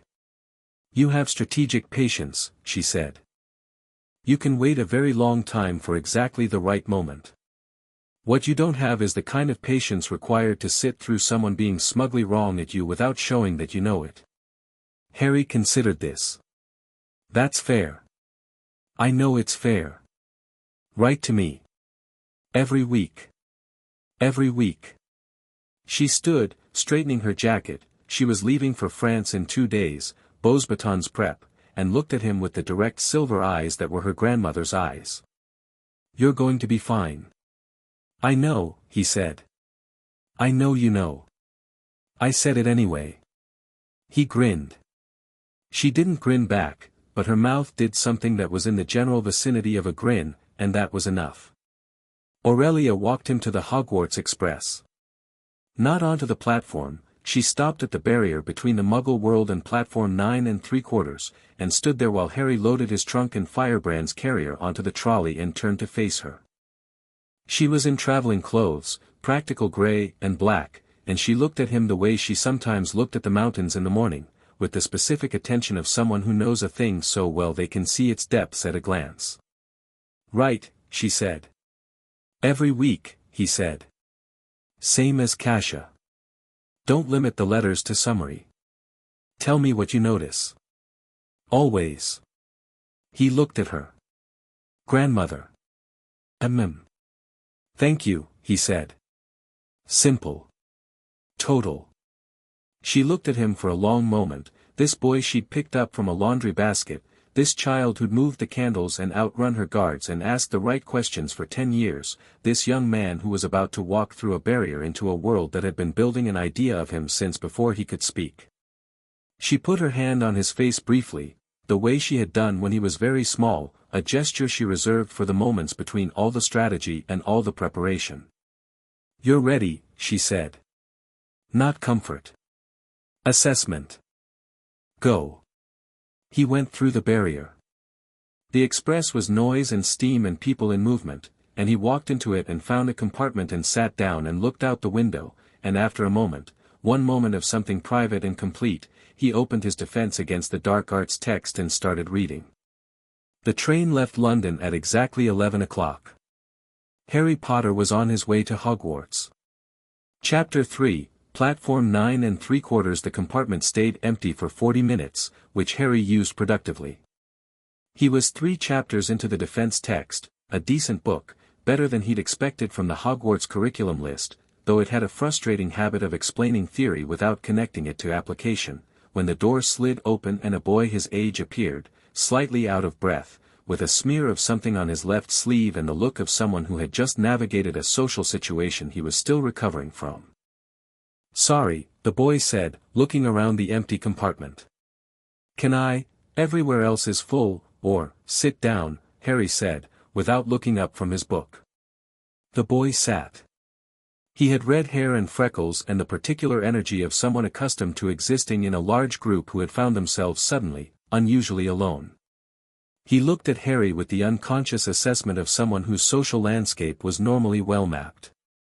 His eyes went to Harry's forehead. "You're sorry. I'm Ron. Ron Weasley." Offered in a rush, with the energy of someone whose manners had kicked in slightly ahead of their composure. "Harry Potter," Harry said, and looked up from his book. Ron stared for a moment, the specific stare of someone whose brain was reconciling expectation with reality and finding significant discrepancies. Then, to his credit, he pulled himself together. "I knew it was you. My mum, she saw you on the platform and, anyway." He rubbed the back of his neck. "Sorry. You probably get that a lot." "The staring?" "Yes," Harry said. Not unkindly. "It's fine." Ron seemed to appreciate the directness. He relaxed slightly, settling into his seat with the easy sprawl of a boy accustomed to living in shared spaces. "So, Romania, then?" "We heard it was somewhere in Europe. My dad works at the ministry. He knew you weren't. He knew Dumbledore had said you were abroad, but nobody really knew." "Romania," Harry confirmed. "In the mountains. Carpathians."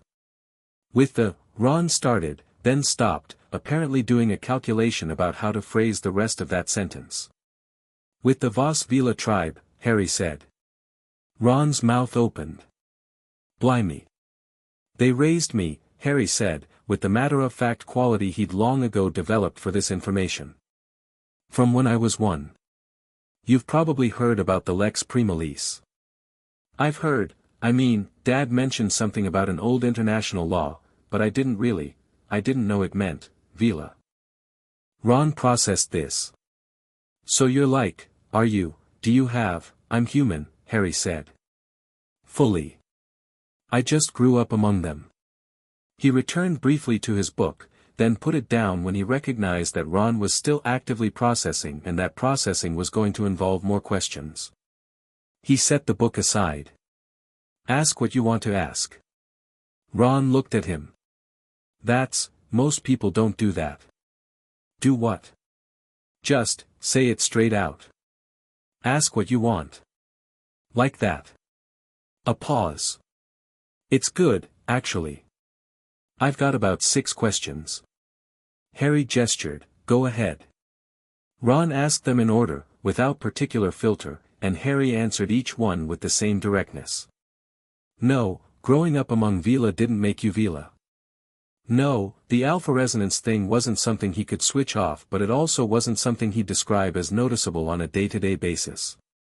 "Yes, he had basic Veela education as well as magical education."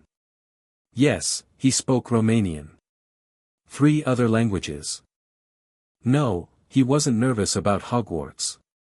"Why would he be nervous about Hogwarts?" "I don't know," Ron said. "Because it's Hogwarts?" "Because you don't know anyone." "I don't know anyone yet," Harry said. "That's different from having a reason to be nervous." Ron looked at him for a moment. "You're really different," he said. "From what?" "From what I expected, I suppose." He said it without apology. "Everyone's been talking about you for years. Like you were this, I don't know. Like you'd be different. Famous. You are famous, obviously, but," he was tripping over his own words slightly. "You're just talking to me. Like a normal person." "You are a normal person," Harry said. "Well, yeah, but," Ron stopped. Seemed to locate the thing he was trying to say. I'm not anyone special. I'm the 6th Weasley kid at Hogwarts. My family doesn't have much. And you could sit with anyone on this train and you're here talking to me like it's nothing." Harry looked at him steadily. "Where your family sits on a money scale has nothing to do with whether you're worth talking to," he said. "And I'm talking to you because you came in and asked a reasonable question and then introduced yourself properly. That's the bar." Ron was quiet for a moment. Then he grinned, a wide, guileless grin that transformed his whole face. "Right," he said. "Okay. Cool."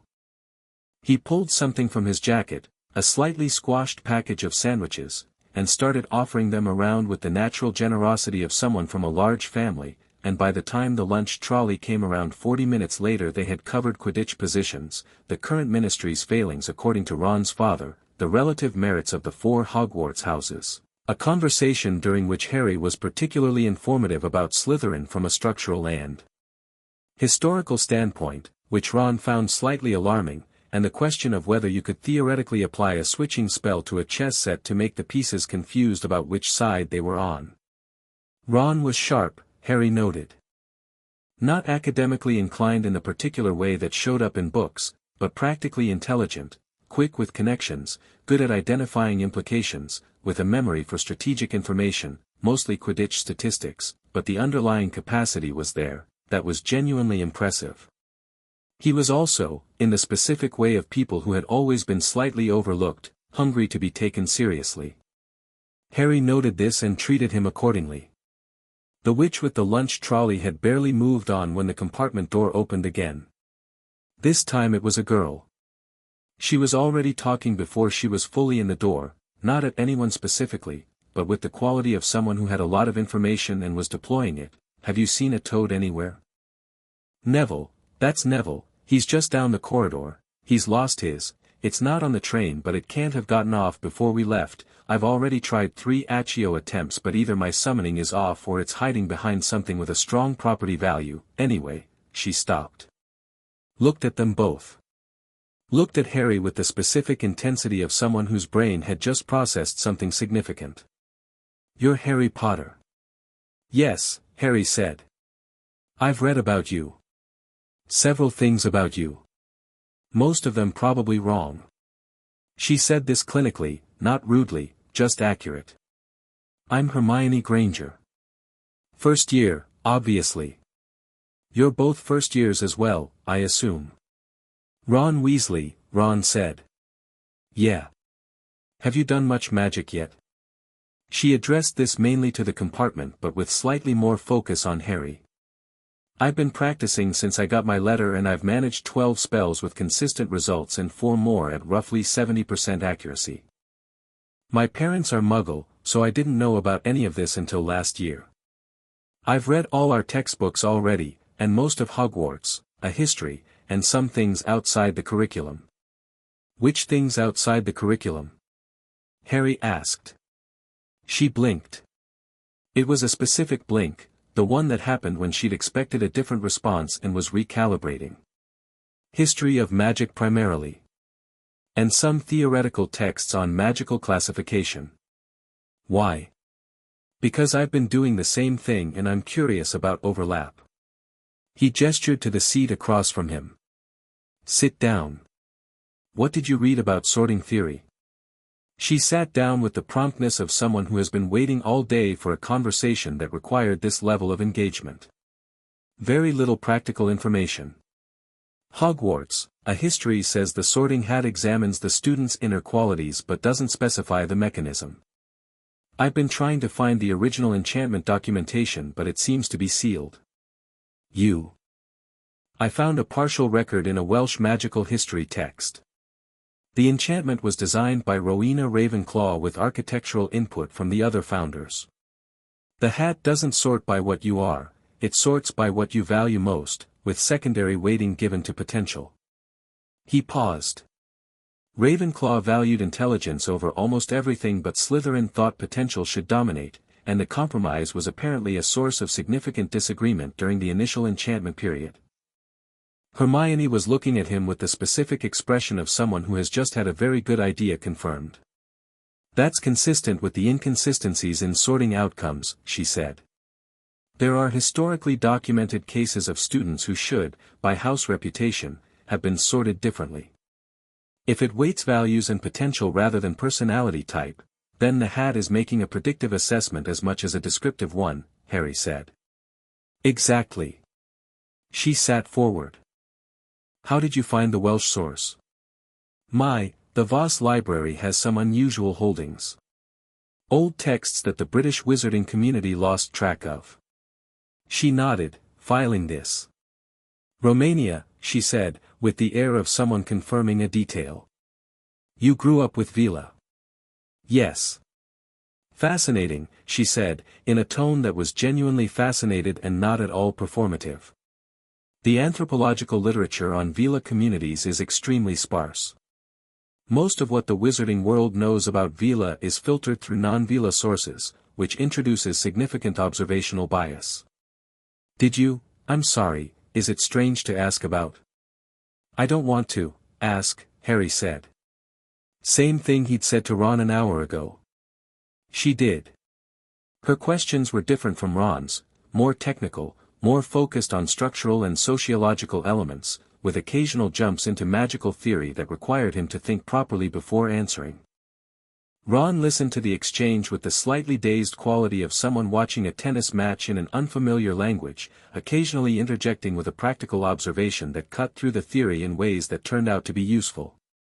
By the time the train cleared Birmingham, they had managed to locate Neville's toad. Harry had used a low-frequency summoning variation he'd learned from the Voss ward keepers that worked around magical interference, which produced the toad from inside someone's jacket 2 compartments down and caused a brief diplomatic incident, and had talked themselves through Charm's theory, the political history of the Hogwarts founders, and Hermione's assessment of the current magical education curriculum, which was scathing and largely correct. Neville himself appeared briefly to collect his toad, a round-faced boy with nervous hands who said thank you 3 times and looked at Harry with wide eyes and then looked at his toad instead, and Harry had said, "Neville, what house do you want to be in?" Neville blinked. Gryffindor.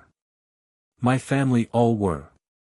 But I'm not sure I might be. What do you value most? Harry asked. A pause. Neville thought about it with the serious concentration of someone for whom the question mattered. Not letting people down, he said finally. Then you'll be fine, Harry said. Neville looked at him for a moment, then, quietly, with a small nod, seemed to absorb this, and went back to his compartment. Ron looked at Harry. How did you do that? Do what? He's been nervous since King's Cross, I could tell, and you just, 2 sentences. Harry shrugged. He answered his own question. I just asked it. Hermione was watching him with the focused attention she gave things that were genuinely interesting to her. You do that, she said, not accusingly.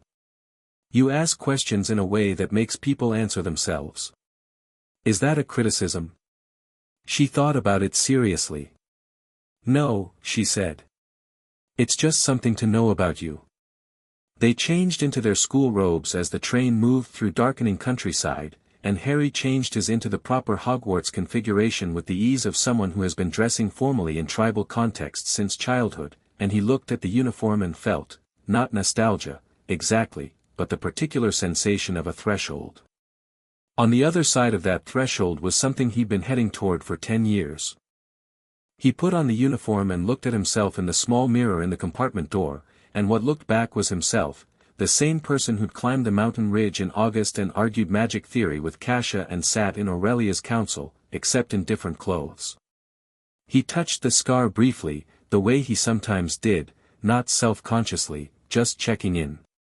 Still there. Still occasionally a compass. He was ready.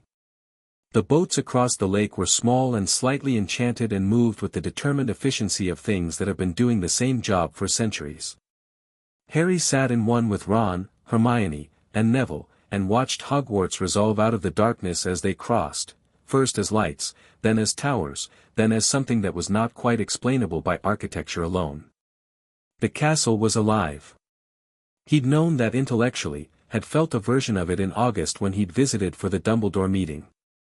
But arriving by boat at night, with the black lake around them and the castle rising from the rock above, the aliveness was physical. He could feel it the way he felt the nest, that deep, accumulated magic, centuries of it, breathing. Except it also felt like something was paying attention in a way it hadn't in August. More specifically, as if the castle, which had had the summer to process his earlier visit, had formed an opinion.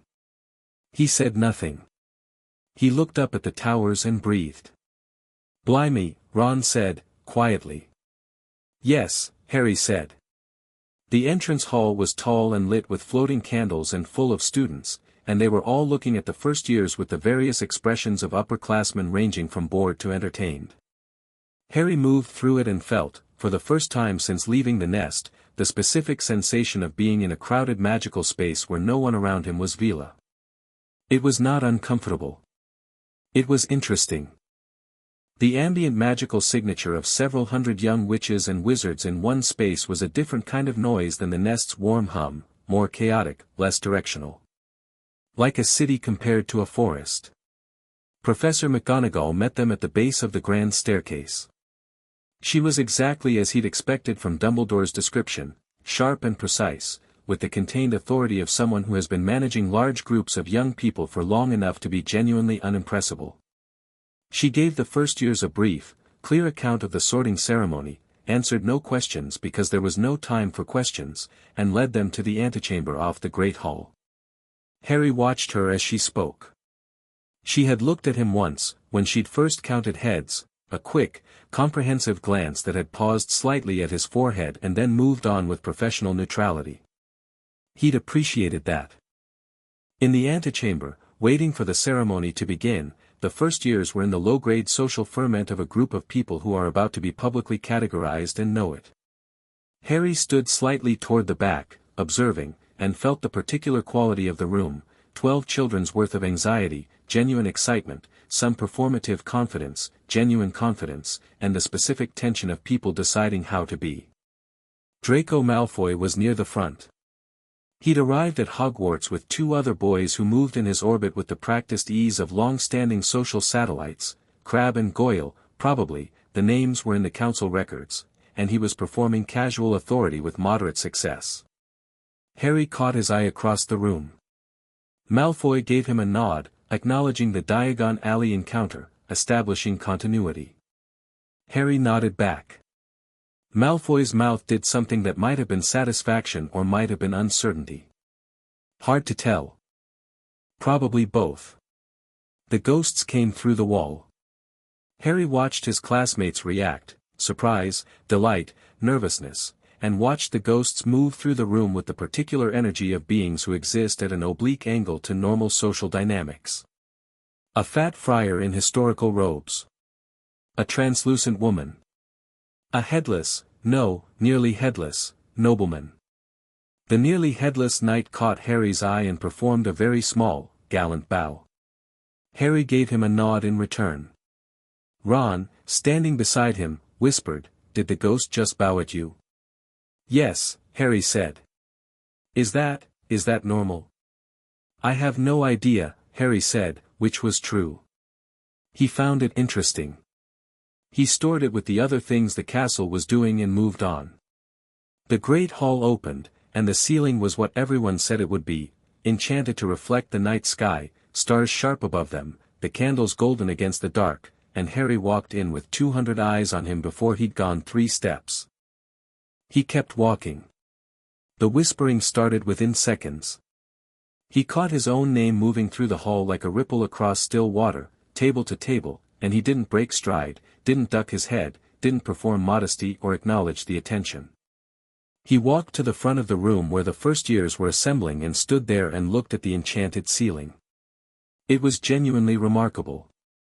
He took a moment to appreciate it properly, which was the right response and also, he noted, had the side effect of looking completely unbothered by the entire experience. The sorting hat was on a stool. It was old and battered and patched and, when the room had settled, it opened what might have been a mouth and sang. Harry listened to the song with interest.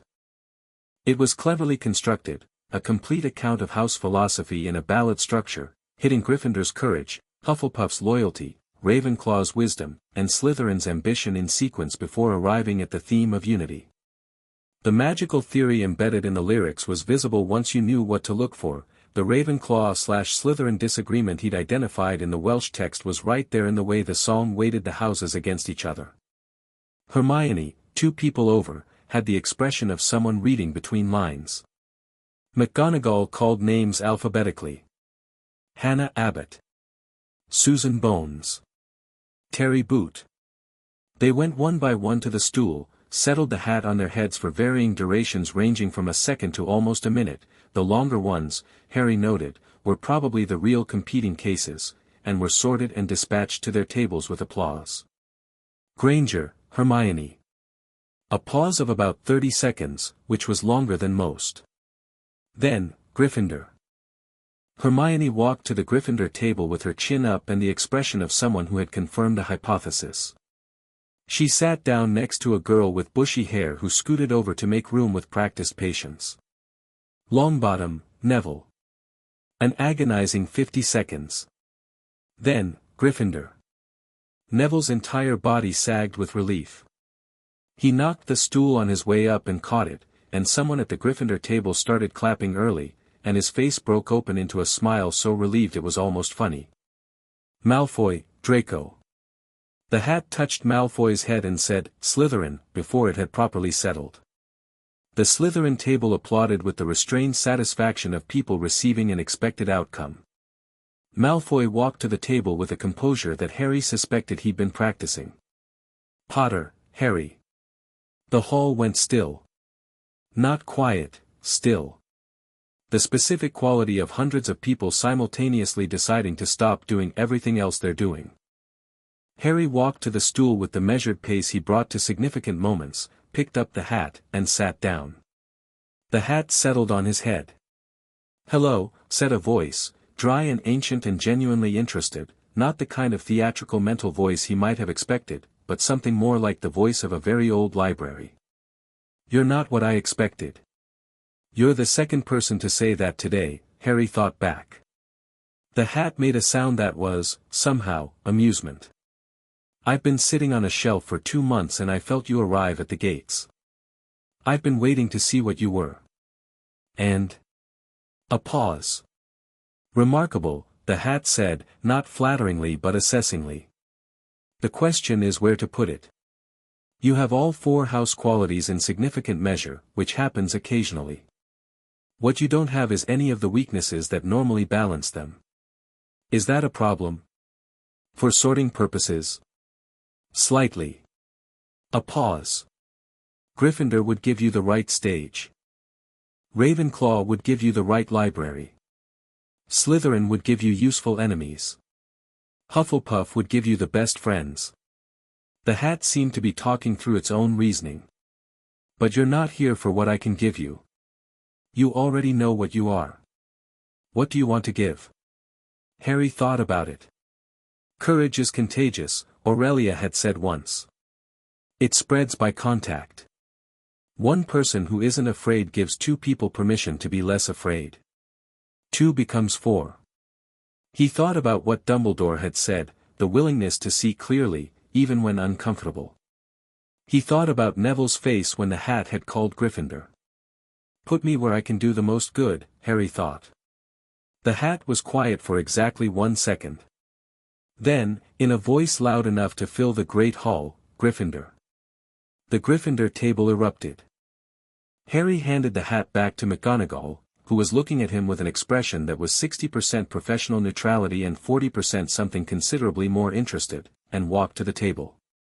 Ron was being sorted a few names later, also Gryffindor, hat barely pausing, and dropped into the seat beside Harry with a grin that said plainly that this was the outcome he'd wanted. Weasley, Ron. Harry had leaned over to Hermione as Ron walked to the stool. Are the Weasleys always Gryffindor? His brothers were, Hermione said. All 5 of them, apparently. He was scared the hat might put him somewhere else just to be different. She looked at him. How do you know that? He mentioned 5 older brothers on the train. He didn't say any of their names without also saying their achievements. When you spend that long in the comparative shadow, your greatest fear tends to be the thing that would make you most visible to your family as the outlier. He glanced at her. You grew up Muggle, so you don't have the same specific version of it. But I'm guessing your version is having to prove that you belong in this world at all. Hermione looked at him with an expression he was starting to recognize on her, the one where she was genuinely surprised by something and was deciding whether to be pleased or unsettled. That's very perceptive, she said carefully. Is it strange that I noticed? No. It's strange that you said it. Should I not have? No, she straightened. It's accurate. I'm not bothered.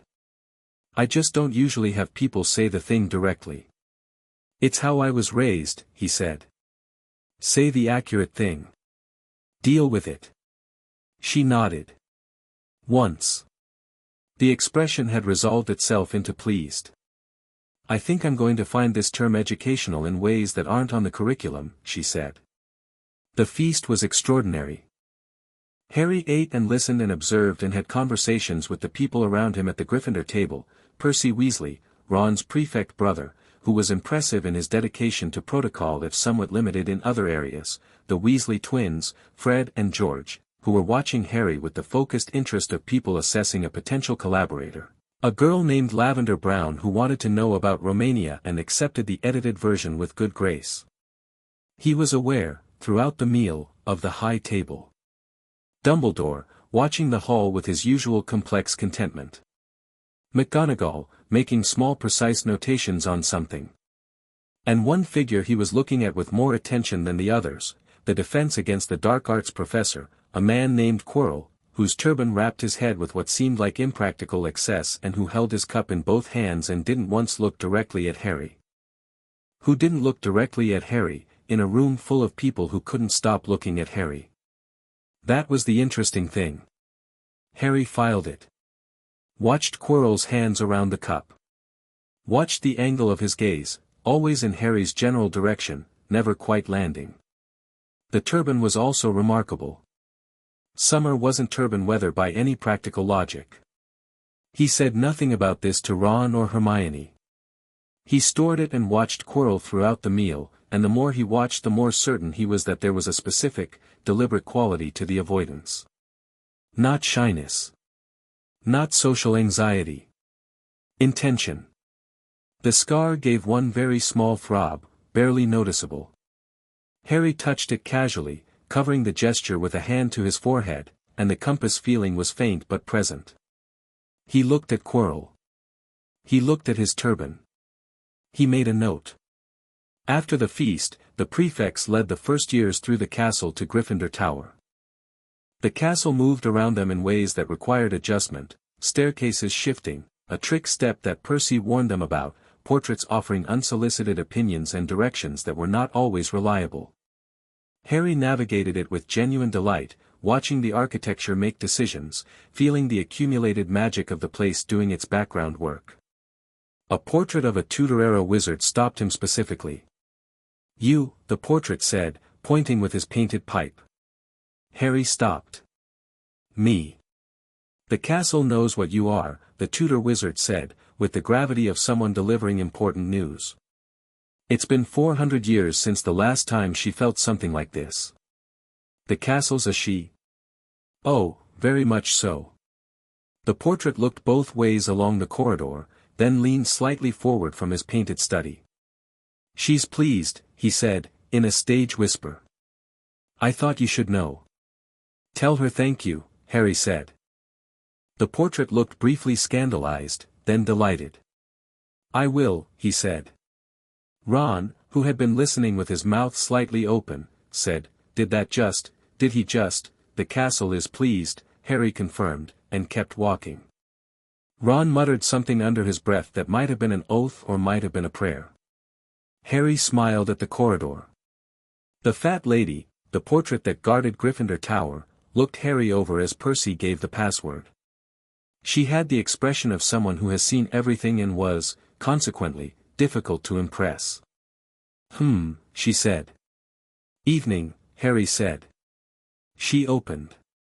The common room was everything a Gryffindor common room should be, warm and red and firelit and cluttered with the comfortable evidence of years of use. Harry walked in and stood in the middle of it and felt the specific quality of a new space that was about to become a familiar one. The older students were already there. Some of them looked up when the first years entered.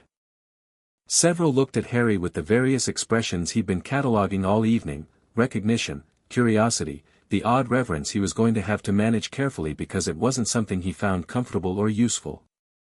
One second-year girl with freckles and a chaser's build said, in a voice trying not to be too loud and not quite succeeding, That's him. Harry Potter. He's actually in Gryffindor. Obviously he's in Gryffindor, said the boy next to her. I know, but I thought he might be, he's in Gryffindor, Harry said pleasantly, because he was standing close enough to hear and there was no point pretending he wasn't. And he's looking forward to it. He held out his hand. Harry. You play chaser? The girl blinked. Shook his hand with the automatic response of someone whose manners had engaged before their surprise could stop them. Katie Bell. Yeah. How did you know? The way you were standing, he said. She looked at him for a moment. Then she grinned, a real one, uncomplicated. You should try out for the team, she said. I was planning to, he said. He found his dormitory, located by the helpful strategy of following Ron, who had been in this building before to visit his brothers and had a practical navigational knowledge. The dormitory was round and comfortable with 5 four-poster beds and windows that looked out over the dark school grounds, and Harry unpacked what he needed for the morning, book, wand, tomorrow's clothes, with the methodical ease of someone accustomed to new spaces. He sat on the edge of his bed and took Firebrand's carrier from his trunk and opened it, and the golden bird stepped out and looked around the dormitory with the regal assessment of a creature accustomed to significantly better accommodation. Harry offered his arm, and Firebrand stepped onto it, and he took the bird to the window and let him look out over Hogwarts. Different country, Harry said quietly. Same sky. Firebrand made a sound that managed to convey something like, marginally acceptable. Then he stepped back to his carrier and settled in, apparently deciding to reserve judgment until morning. Neville was watching from the next bed with wide eyes. That's a magnificent bird. He knows it, Harry said. How are you feeling? Neville looked at the ceiling. Terrified. Of what specifically? Everything. Everything is a lot of targets, Harry said, lying back on his bed and putting his hands behind his head. Pick the most specific one. Usually easier to address. A pause. Potions, Neville said. I've heard Professor Snape is, I've heard he's very hard on Gryffindors. And I'm not naturally good at potions, I tend to melt cauldrons, and, what do you do the moment before you melt a cauldron? Neville blinked. I panic, I suppose, and I rush the addition, there it is. It's not potions. It's the panic making you rush. Harry turned his head to look at Neville. Snape's going to be hard on you because that's apparently his approach to Gryffindors. The way to deal with someone trying to intimidate you is to not be intimidatable. The panic is something to work on. Easy to say. Yes, Harry agreed. Most useful things are easy to say. He looked back at the ceiling. You'll get it. Neville was quiet for a moment. You do that a lot, he said. Do what? Just, say the thing that helps without making it sound like you're trying to help. Harry thought about this. Kasia says I give advice like I'm reporting facts, he said. Who's Kasia? My best friend. She's at Beau's Batons. He paused.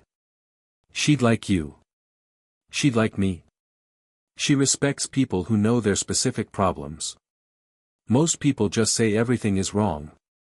You identified potions and you identified the mechanism. That's actually good thinking. Neville absorbed this.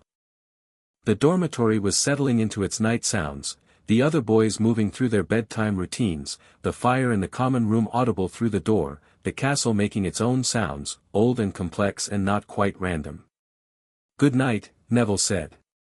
Good night, Harry said. He lay in the dark and listened to Hogwarts breathe around him and thought about Quirrell's turban and the compass in his scar and what Professor Dumbledore had said about things he'd need to tell him in time. He thought about what was in the third-floor corridor. He'd noticed the locked door when they'd passed it during the tour, notable not for being locked but for the specific quality of the magical seal on it, which was heavy and layered in a way that spoke of serious intent. He thought about Nicholas Flamel and the biography he'd packed in his trunk. He thought about Kasia in France, and Aurelia in the nest, and ALD more actions request aborted write the next chapter now. The Alpha's Nest Chapter 4, The weight of a name. The first week at Hogwarts moved the way water moves through a new landscape, finding the shape of things, testing the ground, settling into channels. Harry settled faster than most. By Wednesday he had mapped the castle's primary routes and 3 useful secondary ones. By Thursday he knew which portraits were reliably informative, which staircases were genuinely unstable versus theatrically unstable, and which professors had the specific quality of authority that came from competence rather than performance. By Friday he had identified the 7 Gryffindor second years most likely to be useful collaborators on various practical matters, established a working understanding with the Gryffindor prefects, and repaired Neville's relationship with his Transfiguration homework through 45 minutes of patient, methodical work that Hermione had observed from across the table with the expression of someone watching a technique she wanted to understand. McGonagall's class had been the first real academic surprise. She'd opened with a lecture on the theory of transfiguration that was genuinely rigorous, the kind of teaching that assumed student intelligence rather than working around the possibility of its absence, and then demonstrated by transforming her desk into a pig and back again with a smoothness that spoke of total magical confidence. Harry had watched the spell structure with focused attention, cataloging the wand movement and the specific quality of the intent required, and when she'd set them the starter exercise, match to needle, he'd produced a needle on his 3rd attempt, which was faster than anyone else in the room. McGonagall had come to his desk. She'd examined the needle, fully transformed, sharp, accurate to specification, and looked at Harry with the expression she'd had at the sorting, 60% professional neutrality, 40% something considerably more interested. Adequate, she'd said. Harry had recognized the highest function compliment in her vocabulary and had said, "Thank you, Professor," with complete sincerity. She'd moved on. But twice in the remaining class time she'd returned to his desk, apparently to check on something in the vicinity of his work, in a way that wasn't checking on his work but was observing him, and Harry had found this not unsettling but informative. Charms with Professor Flitwick had been warm and practically focused, Flitwick himself a small, energetic man who taught with the enthusiasm of someone who had genuinely never gotten bored of his subject, and Harry had produced a consistent levitation charm on the first session, which made Flitwick make a note and Hermione achieve the same result approximately 30 seconds later and look at Harry sideways to calibrate her own achievement against his. He'd given her a nod that meant, good work. Not competitive. Acknowledging. She'd looked slightly thrown by this, and then had gone back to her work with renewed focus, which was the intended effect. Defense against the dark arts with Professor Quirrell had been educational in ways Quirrell hadn't intended. The man was a competent enough lecturer, his material was sound, his organization decent, but he had the specific quality of someone performing confidence rather than having it, and the performance had gaps. He fumbled explanations at random intervals. He answered questions with a nervous laugh that didn't match the rest of his presentation. And twice during the class, Harry had felt the compass in his scar give a faint directional pull that resolved, unambiguously, toward the front of the room. He'd said nothing. He'd taken notes. He'd answered 2 questions directly when called upon and asked 2 of his own that were well within normal student territory, carefully calibrated to gather information without revealing what he was gathering it about. After class, Hermione fell into step beside him in the corridor with the particular energy she had when she was processing something and needed to talk through it. "He's frightened," she said. Harry glanced at her. "Yes. I can't tell of what." "Not of us," Harry said. "Something else. The fear is pre-existing." He considered how much to say. "Stay observant in his class." She looked at him with the expression that meant she understood he knew more than he was saying and was deciding whether to push for it. She decided not to push. "All right," she said. That was one of the things about Hermione, Harry was discovering, that he genuinely valued. She could identify the shape of a decision and respect it without requiring full justification. Most people either pushed too hard or disengaged entirely. She did neither. She noted and waited. Ron's approach was different. Ron operated on direct communication, and when he wanted to know something he asked it outright, which was its own kind of useful because it kept the group's information landscape cleaner. No one was unclear on where Ron stood about anything, which made working with him genuinely simple. The 3 of them had settled into a functional rhythm without much deliberate effort.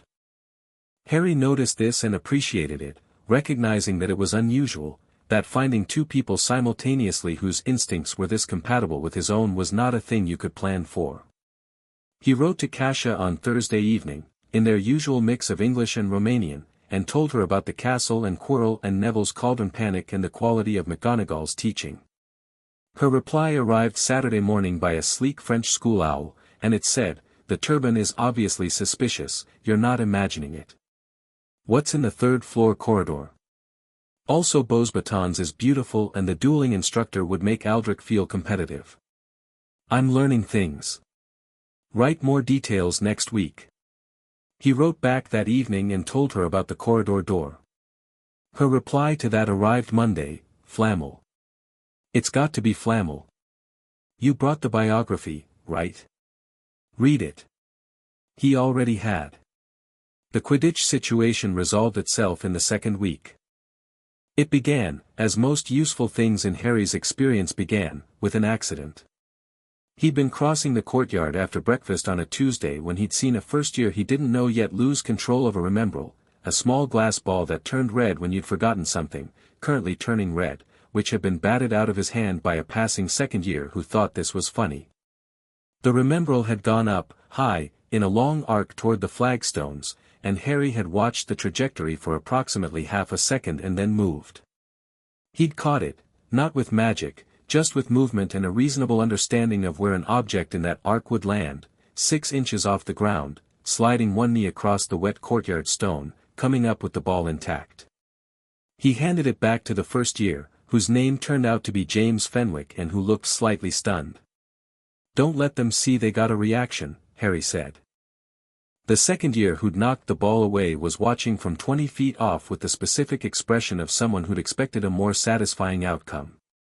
Harry looked at him until he looked away first, which took about 3 seconds. They lose interest if there's no response worth having. Fenwick pocketed the Remembrall. "Thanks," he said.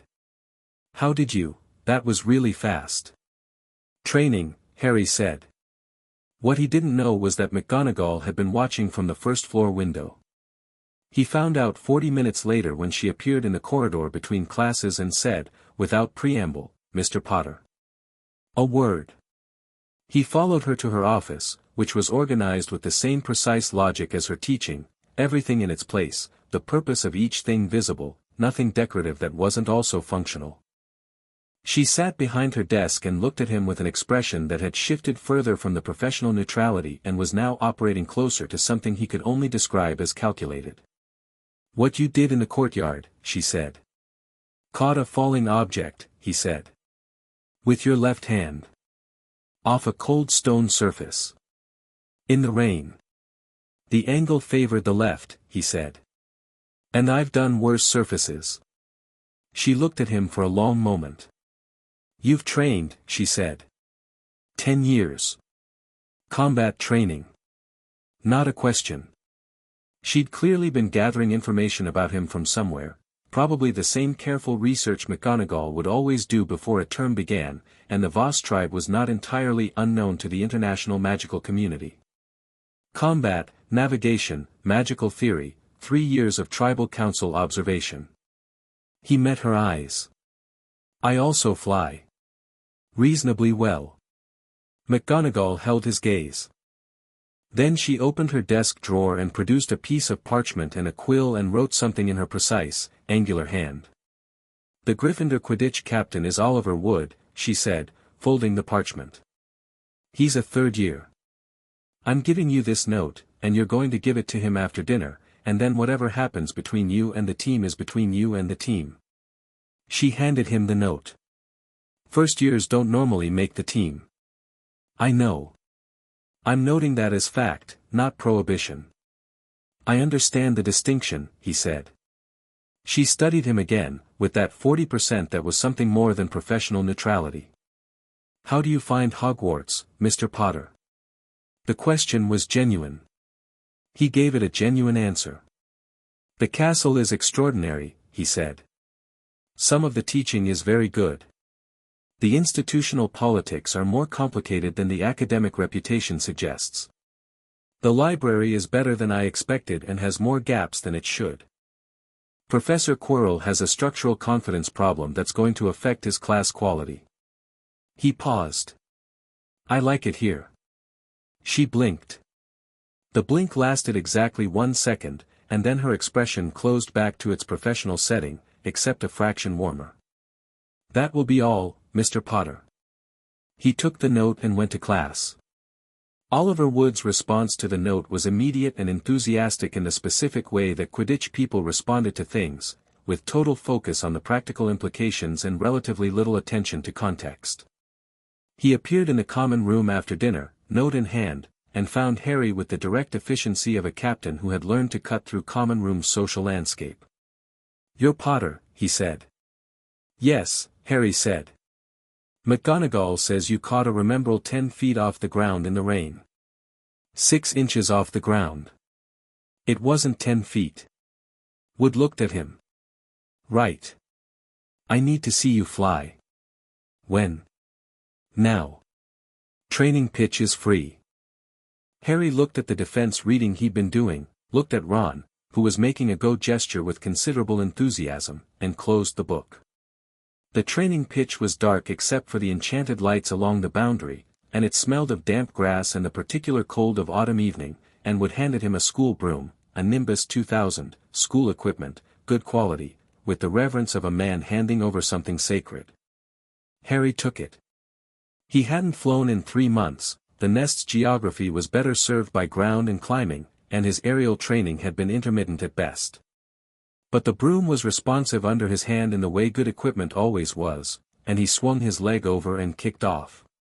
The first 30 seconds were adjustment, finding the broom's balance point, calibrating its sensitivity, getting a feel for how it responded to shifts in weight versus wand-directed commands. He climbed to 50 feet, leveled off, made 3 circuits of the pitch at increasing speed, and then dropped sharply toward the ground and pulled up with 10 feet to spare and heard Wood shout something from below. He went up again. The Voss Mountains had taught him that the useful skill wasn't going fast in a straight line. It was managing direction changes, the ability to redirect momentum without losing speed, which required understanding the relationship between the body's center of gravity and the broom's contact point. He worked through a series of cuts that weren't Quidditch patterns exactly but that demonstrated the underlying skill, and then, because Wood had brought a practice snitch, he let it loose and went after it. The snitch was good, fresh, quick, with the unpredictable directional changes of a well-maintained piece of equipment. Harry tracked it across 3 axes for 90 seconds, learning its movement logic, identifying the pattern underneath the randomness the way you identified the pattern in any moving thing, and then went after it in earnest. He caught it in one hand, 40 feet up, in the dark, with a maneuver that involved an inverted dive and a lateral recovery that Wood, watching from below, described later as physically irresponsible and tactically perfect. He came down and held out the snitch. Wood stared at it. He looked at Harry. He looked at the snitch again. "First years don't make the team," he said. "I've been told," Harry said. "You're making the team," Wood said, with the quiet certainty of a man who has just seen something that has reorganized his entire season. "I thought I might," Harry said, and handed back the snitch. The letter to Aurelia that week was longer than usual. "The castle is alive in a way the texts don't adequately describe," he wrote. "I've told you about Quirrell. The scar responds to proximity, not painfully, not yet, but consistently. I'm being careful. I'm not avoiding his class or making it obvious that I'm watching him. There's something in the 3rd floor corridor that connects to Flamel. I've read the biography twice. I think I know what it is. The people here are interesting. Ron is good, better instincts than he gives himself credit for. Hermione is excellent and knows it, which is fine, she should know it. Neville is going to surprise everyone including himself. I miss the mountains. Tell Aldrich the castle has a forest. He'd like it. Also tell him the ghost of a Hogwarts night bowed at me on the first night and I think the castle has basically adopted me, which either says something about me or about the castle, and I'm not sure which is more interesting. Write soon. And tell Kasia she was right about Flamel." Aurelia's reply arrived 4 days later, Firebrand, who had established a perch on Harry's bedpost with the confidence of a creature that has decided its standards are non-negotiable, dropped it in his hand while he was still half asleep on a Saturday morning. Quirrell, trust your instincts. Be measured. Don't confront without certainty and don't wait past the point where certainty is no longer the priority. The castle's response to you is not surprising. She's 4 centuries old and she knows what an alpha resonance means. Show her appropriate respect and she'll be useful. Your father was a natural flyer. Your mother preferred to keep her feet on the ground. Both traits appear to have expressed in you. Kasia says, obviously. I'm well. The Sabo boundary dispute has a new development that I'll tell you about at Christmas. The council misses your questions.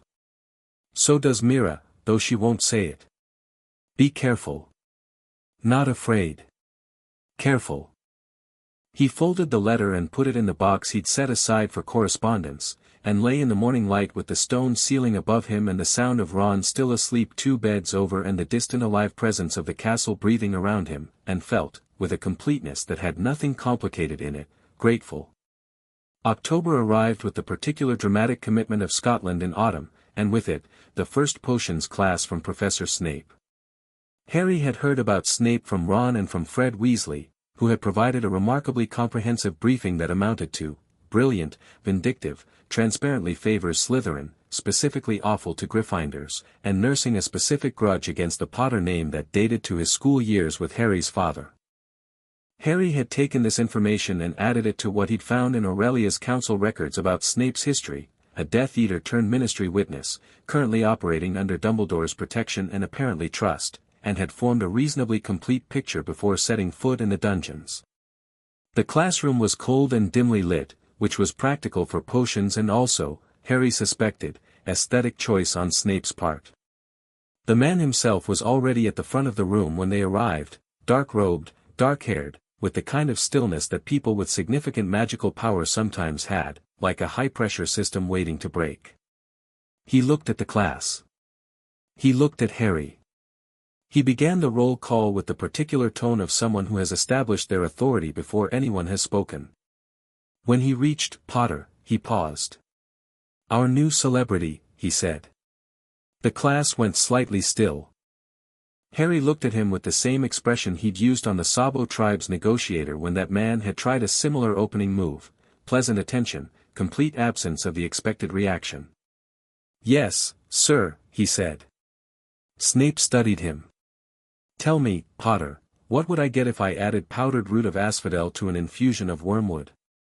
It was a first-year potions class and the question was graduate level. Harry recognized the test structure immediately, not testing knowledge, testing composure under deliberate pressure. He'd sat in council sessions with Aurelia for 3 years, this was elementary compared to some of what he'd navigated there. Draft of Living Death, Harry said. One of the most powerful sleeping potions known. Asphodel's a member of the lily family, the name comes from the Greek association with death and mourning, and the wormwood provides the activating bitterness that makes the draft effective rather than just sedative. He paused for exactly 1 beat. Though the ratio matters enormously. Wrong ratio and it's less draft of living death, more severe indigestion. Silence in the dungeon. Snape's expression had not changed. This was, Harry noted, impressive, genuine control.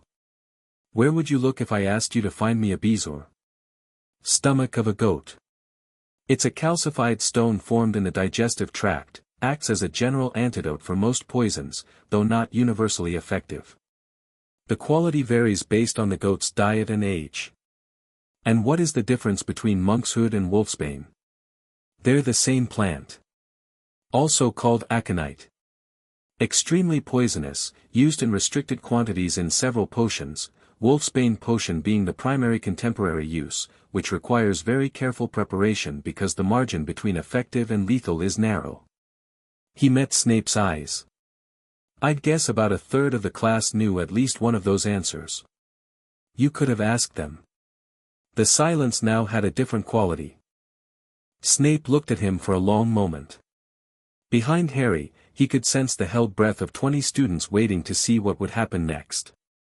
5 points from Gryffindor, Snape said, for impertinence. Fair, Harry said. Another moment. Then Snape turned to the board and began the actual lesson, and his voice carried the quality of someone who has made a new assessment and is recalibrating accordingly, still cold, still precise, but the specific performance of contempt he'd been building at the start of the class had been redirected.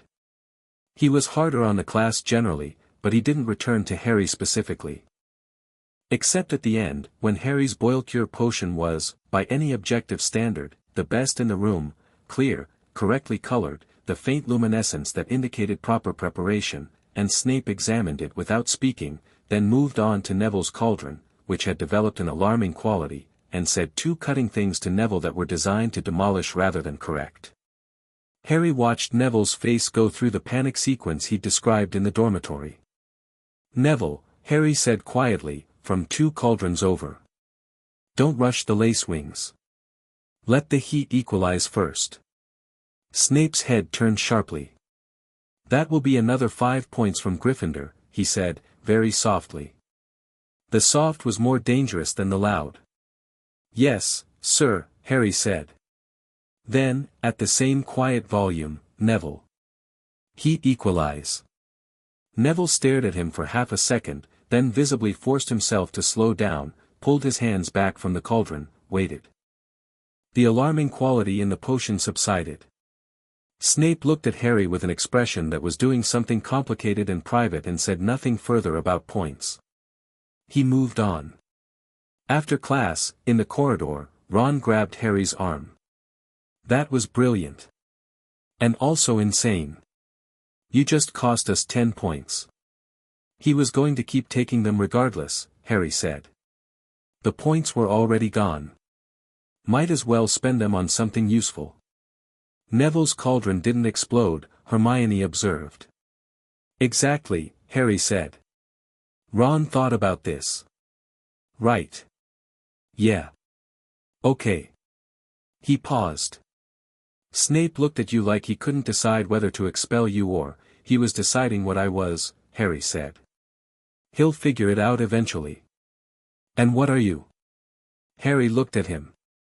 Someone who isn't going to let him tear up Gryffindors in his classroom without a response. He said it simply, not as a declaration. Just fact. That's all. Ron stared at him for a moment. Then he made the face he made when he'd received information that required significant mental reorganization. Right, he said. 10 points well spent, then. The troll happened on Halloween. Harry knew about it before most people did, because Harry had spent October refining his map of the castle's magical ambient field, and a large creature with a significant magical disruption signature entering through a lower corridor was detectable at a distance if you were paying the right kind of attention. He felt it during the Halloween feast, a wrongness in the castle's background hum, coming from the lower levels, accompanied 30 seconds later by Quirrell bursting into the Great Hall in a panic that Harry was 60% certain was genuine and 40% uncertain about. Everyone was sent to their dormitories. Harry was moving toward the door with Ron when Hermione, who had been in the bathroom since before the feast due to a situation involving Lavender Brown's thoughtless comment about her bookishness, occurred to him. She didn't know about the troll. She was somewhere in the castle, alone. Hermione, he said to Ron. Ron had already started moving in the same direction. They found her in the girls' bathroom on the 2nd floor, which they knew because the troll found it first. Harry heard it coming from 30 feet away, the particular ground impact of something very large moving without regard for the structural concerns of corridors, and he pulled Ron into a doorway and held up one hand. Wait. The troll moved past and turned into the bathroom. Hermione's scream was immediate and short, cut off by the kind of controlled terror that people had when screaming seemed suddenly inadvisable. Harry and Ron went in. The troll was approximately 12 feet tall, club in one hand, turning with the slow deliberate quality of something that has located prey and is no longer in a hurry. It had found the corner with Hermione and was examining her with the focused interest of a creature that doesn't encounter many things that don't move when it approaches. Hermione had her back to the wall and her wand out and was very pale and very still and very clearly thinking hard. Hey, Harry said. The troll turned. It was big. Harry catalogued this with the practical attention he'd been trained to give to physical threats: 12 feet, approximately 2 tons, club made from what appeared to be a section of mature oak, currently looking at Harry with the expression of a creature deciding which of two prey animals to deal with first. It made the common large predator mistake. It looked at Ron, the closer and louder option, and began to move toward him. Harry was already moving. He wasn't using his wand. He'd made this decision in the 2 seconds before he'd spoken. The troll's hide was thick enough to deflect most first-year level spells, the bathroom was too enclosed for a full knockback jinx without hazardous ricochets, and the troll's balance point was predictably high given its anatomy. He grabbed the nearest stall door, which was solid wood, and swung it directly into the back of the troll's leading knee as it stepped toward Ron. The troll stumbled. Not fell, stumbled, one knee hitting the stone floor with an impact that shook the tiles. But it changed direction, which was the point. Hermione, Harry said, without turning, levitation. The club. Now. She had her wand up before he'd finished speaking. Wingardium Leviosa, the club jerked upward. The troll, confused, grabbed for it, and Harry hit the other knee with the stall door, harder this time, and the troll went fully down. Ron had his wand out. "What do I, Incarcerus?" Harry said. "The legs. Full force." Ron cast it with the panicked overcorrection of someone running on pure adrenaline, which in this case produced significantly more rope than a measured cast would have, and the troll's legs bound together with the enthusiastic excess of a boy who's been terrified for 45 seconds and is very glad to be doing something about it. The troll hit the floor. 12 feet of mountain troll, horizontal on a bathroom floor, making sounds of extreme indignation. Hermione was still holding the club levitated, having apparently lost track of the instruction to stop. She was looking at the troll with wide eyes, the wand very steady despite everything. "You can put the club down," Harry said. She lowered it gently. It hit the floor with a crack that echoed. The bathroom was destroyed, sinks cracked, water running everywhere, stall doors off their hinges, the smell of troll indescribable. The three of them stood in the middle of it and breathed. "Are you hurt?" Harry asked Hermione. She checked herself as if this were a reasonable question requiring a methodical answer. "No," she said. "I'm not hurt." She looked at him, then at Ron, then at the troll. "The stall door," she said. "That was, fastest option," Harry said. "Are you alright?" "Actually alright, not just not injured." She looked at him again. Something moved in her face, the processing of an experience that had been very frightening, meeting the fact that it was over, meeting the additional fact that 2 people she'd known for 4 weeks had come into a room with a mountain troll because of her. "Yes," she said, and her voice was completely steady, which told him more than if it had wavered. Hermione's voice went steady when she was managing something that could be managed. "I'm all right." McGonagall arrived with Snape and Quirrell 2 minutes later. Harry watched Quirrell assess the room.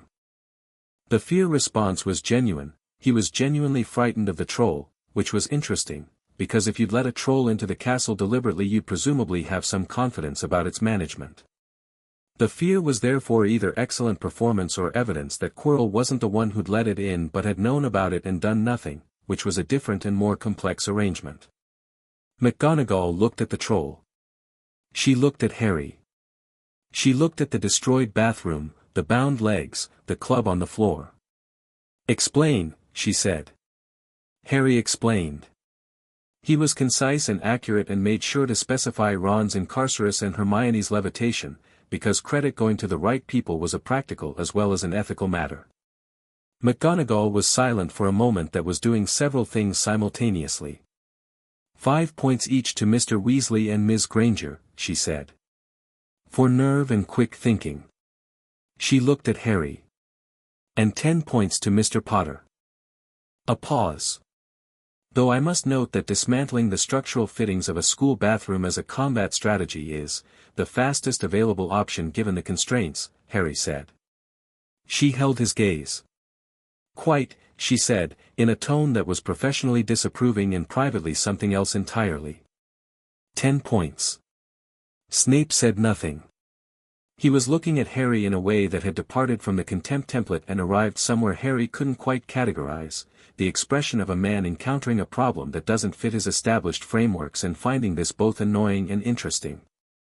Quirrell was looking at his shoes. In the corridor afterward, once the professors had moved on to dealing with the troll, Hermione stopped them both. "You came to find me," she said. It wasn't exactly a question but it needed answering. "You didn't know about the troll," Harry said.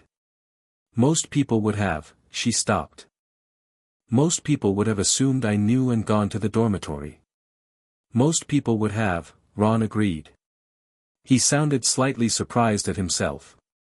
"I don't know why I thought, she doesn't know, and we had to." Hermione looked at both of them. She had the expression she sometimes had when she received information that required her to update a model she'd been running, the recalibration, the storage. "Thank you," she said. "Completely simple. No decoration on it." "Don't get cornered by trolls," Harry said. She almost smiled. "I'll do my best." The three of them walked back to the dormitory, and something between them that had been forming since the train settled into something fixed. November brought the first Quidditch match, Gryffindor versus Slytherin. Oliver Wood had spent 3 weeks training the team with the intensity of someone preparing for an international competition rather than a school sport, and Harry had, in that time, learned the Gryffindor team's playing style with the same attention he brought to everything, cataloging individual strengths and weaknesses, understanding Wood's tactical preferences, identifying the patterns in how the team flew together. He'd also identified several things Wood was doing wrong, which he'd raised in the third training session with the directness of someone who didn't have time to be indirect about it. Wood had stared at him. "You've been flying for, what, a month?" "I've been flying for years," Harry said. "I've been playing Quidditch for a month." Different things. The tactical reading isn't specific to Quidditch. "You're saying my formation is wrong." "I'm saying your formation assumes the seeker is operating independently, which makes sense as a default but creates a coverage gap in the center when both chasers break right. If the Slytherin keeper is paying attention, and their keeper, Bletchley, is apparently quite good, he'll force that pattern and exploit the gap while your seeker is chasing a false snitch sighting." Wood stared at him for another moment. Then he said, "Show me." Harry showed him, using the miniature pitch diagram Wood kept in his kit bag and 6 colored stones as player markers. He ran through 3 scenarios in 15 minutes, each one building on the previous, and by the end Wood had that look of a person who had received information that was going to take him a day to fully process but that he already knew was correct. "Right," Wood said. "Right." He reorganized the stones. "What would you do instead?" "Keep the seeker integrated in the formation until there's a confirmed snitch sighting. It creates pressure on the keeper and gives me cover." Harry moved the stone. "Also your beaters are using the wrong swing arc for wind conditions. Left crosswind, you want the shorter follow-through." Wood looked at the beaters, Fred and George Weasley, who were listening with expressions of theatrical offense covering genuine engagement. Is that true?" Wood asked them. "Obviously," Fred said. "We've been saying it for a year." You never asked," George said. Wood put his head in his hands briefly. Then he stood up and reorganized his clipboard. Full formation practice. From the top. The day of the match arrived under a November sky that was doing its best to make flying unpleasant, gray, with a sharp crosswind that Wood would have needed to address regardless of Harry's advice. Harry dressed in the changing rooms with the focused calm he brought to physical things, listening to Wood's pre-match address, which was passionate and detailed and slightly overlong. Hermione and Ron had found each other in the stands, which Harry knew because he'd arranged it, had told Ron where Hermione said she'd be sitting, had told Hermione that Ron was likely to be late and to save a seat. They'd established a solid friendship through the troll incident, but left to themselves, they were both slightly bad at the social maintenance of it. Harry occasionally did necessary logistics. The Slytherin team was good. Harry assessed them as they mounted their brooms, a coordinated unit, well drilled, with the kind of institutional quality that came from a house that valued strategy. Their seeker was a third-year named Marcus Flint, which was wrong. Flint was a chaser. Harry knew from his reading, it was Terence Higgs who was seeker, and he filed this as he found the snitch for the first time at 17 minutes in. He didn't go for it. He went toward it, which was different, because the snitch was in a location that, if he pursued directly, would take him straight through Slytherin's beaters in a configuration that Wood's restructured formation had not yet accounted for. He let Higgs notice him moving and track his direction, waited for Higgs to commit to following, and then pulled up sharply and went wide. Higgs, who had been watching Harry's line rather than the snitch, overshot.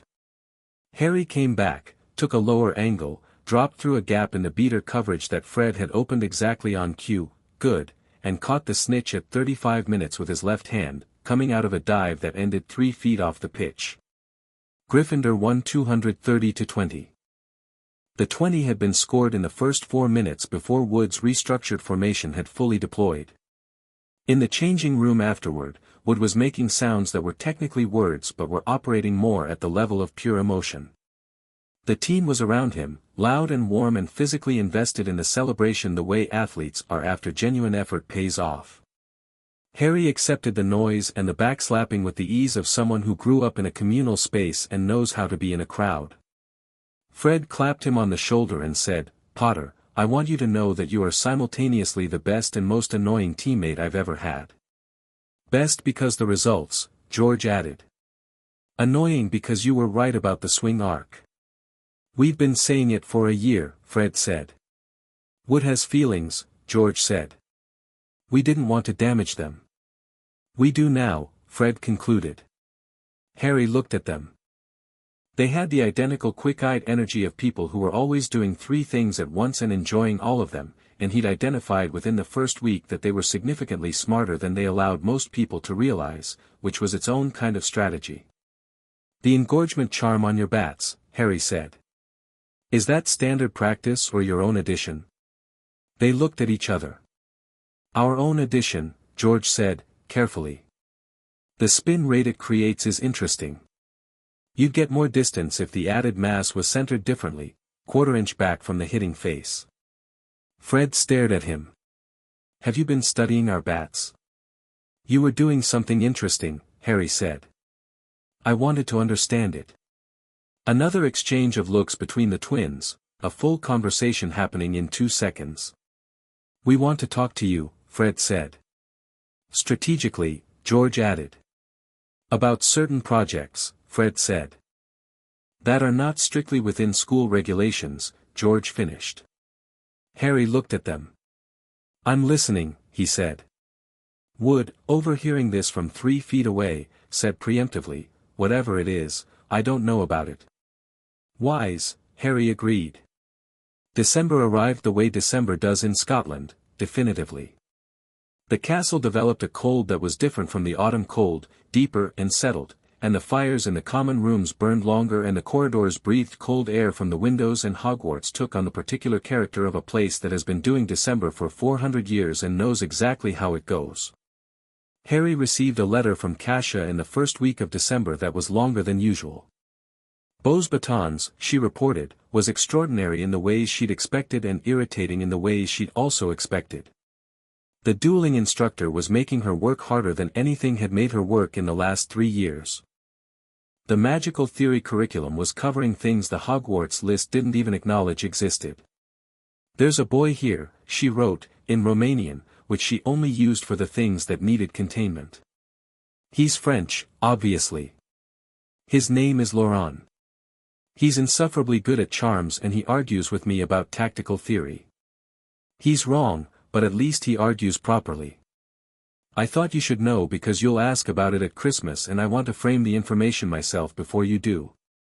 Harry wrote back, "Tell Laurent that if he makes you unhappy I will travel to France and he will find that a Veela tribe's alpha is a more significant social problem than he currently anticipates."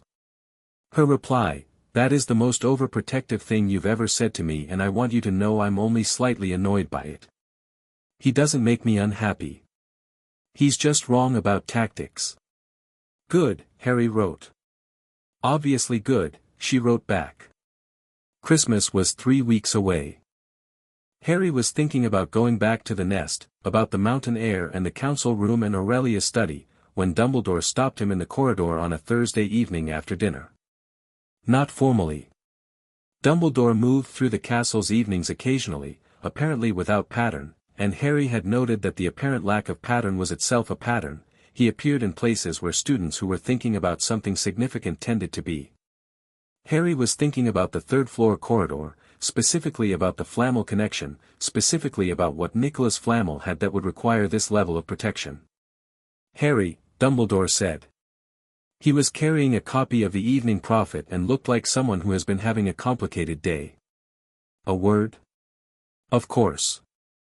They walked to a window seat in the nearby corridor, not the headmaster's office, not a classroom, just a window with a stone seat and the dark grounds below and the December cold coming through the glass. You've been very measured this term, Dumbledore said, which sounded like a compliment but Harry recognized as an observation opening. I've been paying attention, Harry said.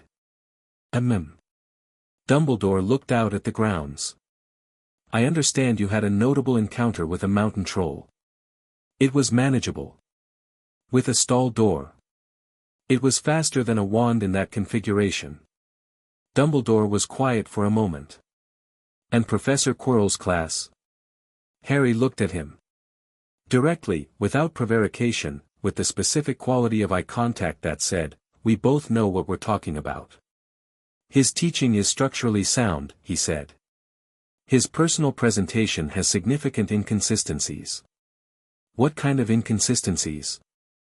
The kind that suggest the problem isn't who he appears to be. He held Dumbledore's gaze. The scar responds in his class. A long pause. Dumbledore looked at the grounds. He looked old, not in a weak way, but in the way of someone carrying a weight that they've been carrying for a long time and that they know isn't going to be set down anytime soon. Harry, he said. What I need to tell you, you can tell me now, Harry said. I'm ready. Dumbledore looked at him. You're 11, he said, not dismissively, just honestly. I'm 11, Harry agreed. I've also been attending tribal council sessions for 3 years, I know who Voldemort was and how he worked and what he left behind, and I've been watching Quirrell since the first night of term. Tell me what you need to tell me and I'll tell you what I already know and we can figure out the rest together. He paused. That's how Aurelia and I work. It's more efficient than the other approach. Dumbledore looked at him for a long, complex moment. Something in his expression shifted, the performed wisdom dropping, the genuine man underneath engaging. The Philosopher's Stone, he said. Flamel's Stone, Harry said. Third floor corridor. Gringotts Vault 713, which was emptied on the same day I visited Gringotts in August. I asked Ragnarok about outstanding account matters and he mentioned it in passing without details, but the timing is interesting. He watched Dumbledore's face. You moved it here. You built the protection. What are you protecting it from? A silence. Someone, Dumbledore said, who wants to use it to come back. The compass in the scar gave one slow, deliberate pulse. Right, Harry said. He looked at the dark grounds. He thought about Quirrell's turban and the scar's consistent response and the 40% uncertain part of him that had been watching the professor all term. How much of the protection relies on me specifically? Dumbledore looked at him sharply. The love magic, Harry said. What my mother did. It's in me, which means any protection keyed to that magic requires my active engagement to be fully functional. He thought through it. You built it so that someone could only get through the final protection with me. Not just with the right magical qualities, with me specifically. He looked at Dumbledore. Which means if someone with Voldemort's awareness reached the final protection and I wasn't there, it wouldn't hold. The silence was very different now. You worked that out, Dumbledore said. It took me about a month, Harry said. Dumbledore looked at him with an expression that Harry had not seen on him before, something open and unguarded and not entirely comfortable for a man who had spent 80 years being the most prepared person in any room. What are you going to do? Dumbledore asked. Harry thought about Aurelia's letter. Be careful. Not afraid. Careful. I'm going to enjoy Christmas at home, he said. And when I come back, I'll be ready for whatever the second half of the year brings. He stood from the window seat. Professor. Yes. Don't underestimate Quirrell, Harry said. He's more committed than he appears. He went back to the common room, picked up his defense text, and went to bed.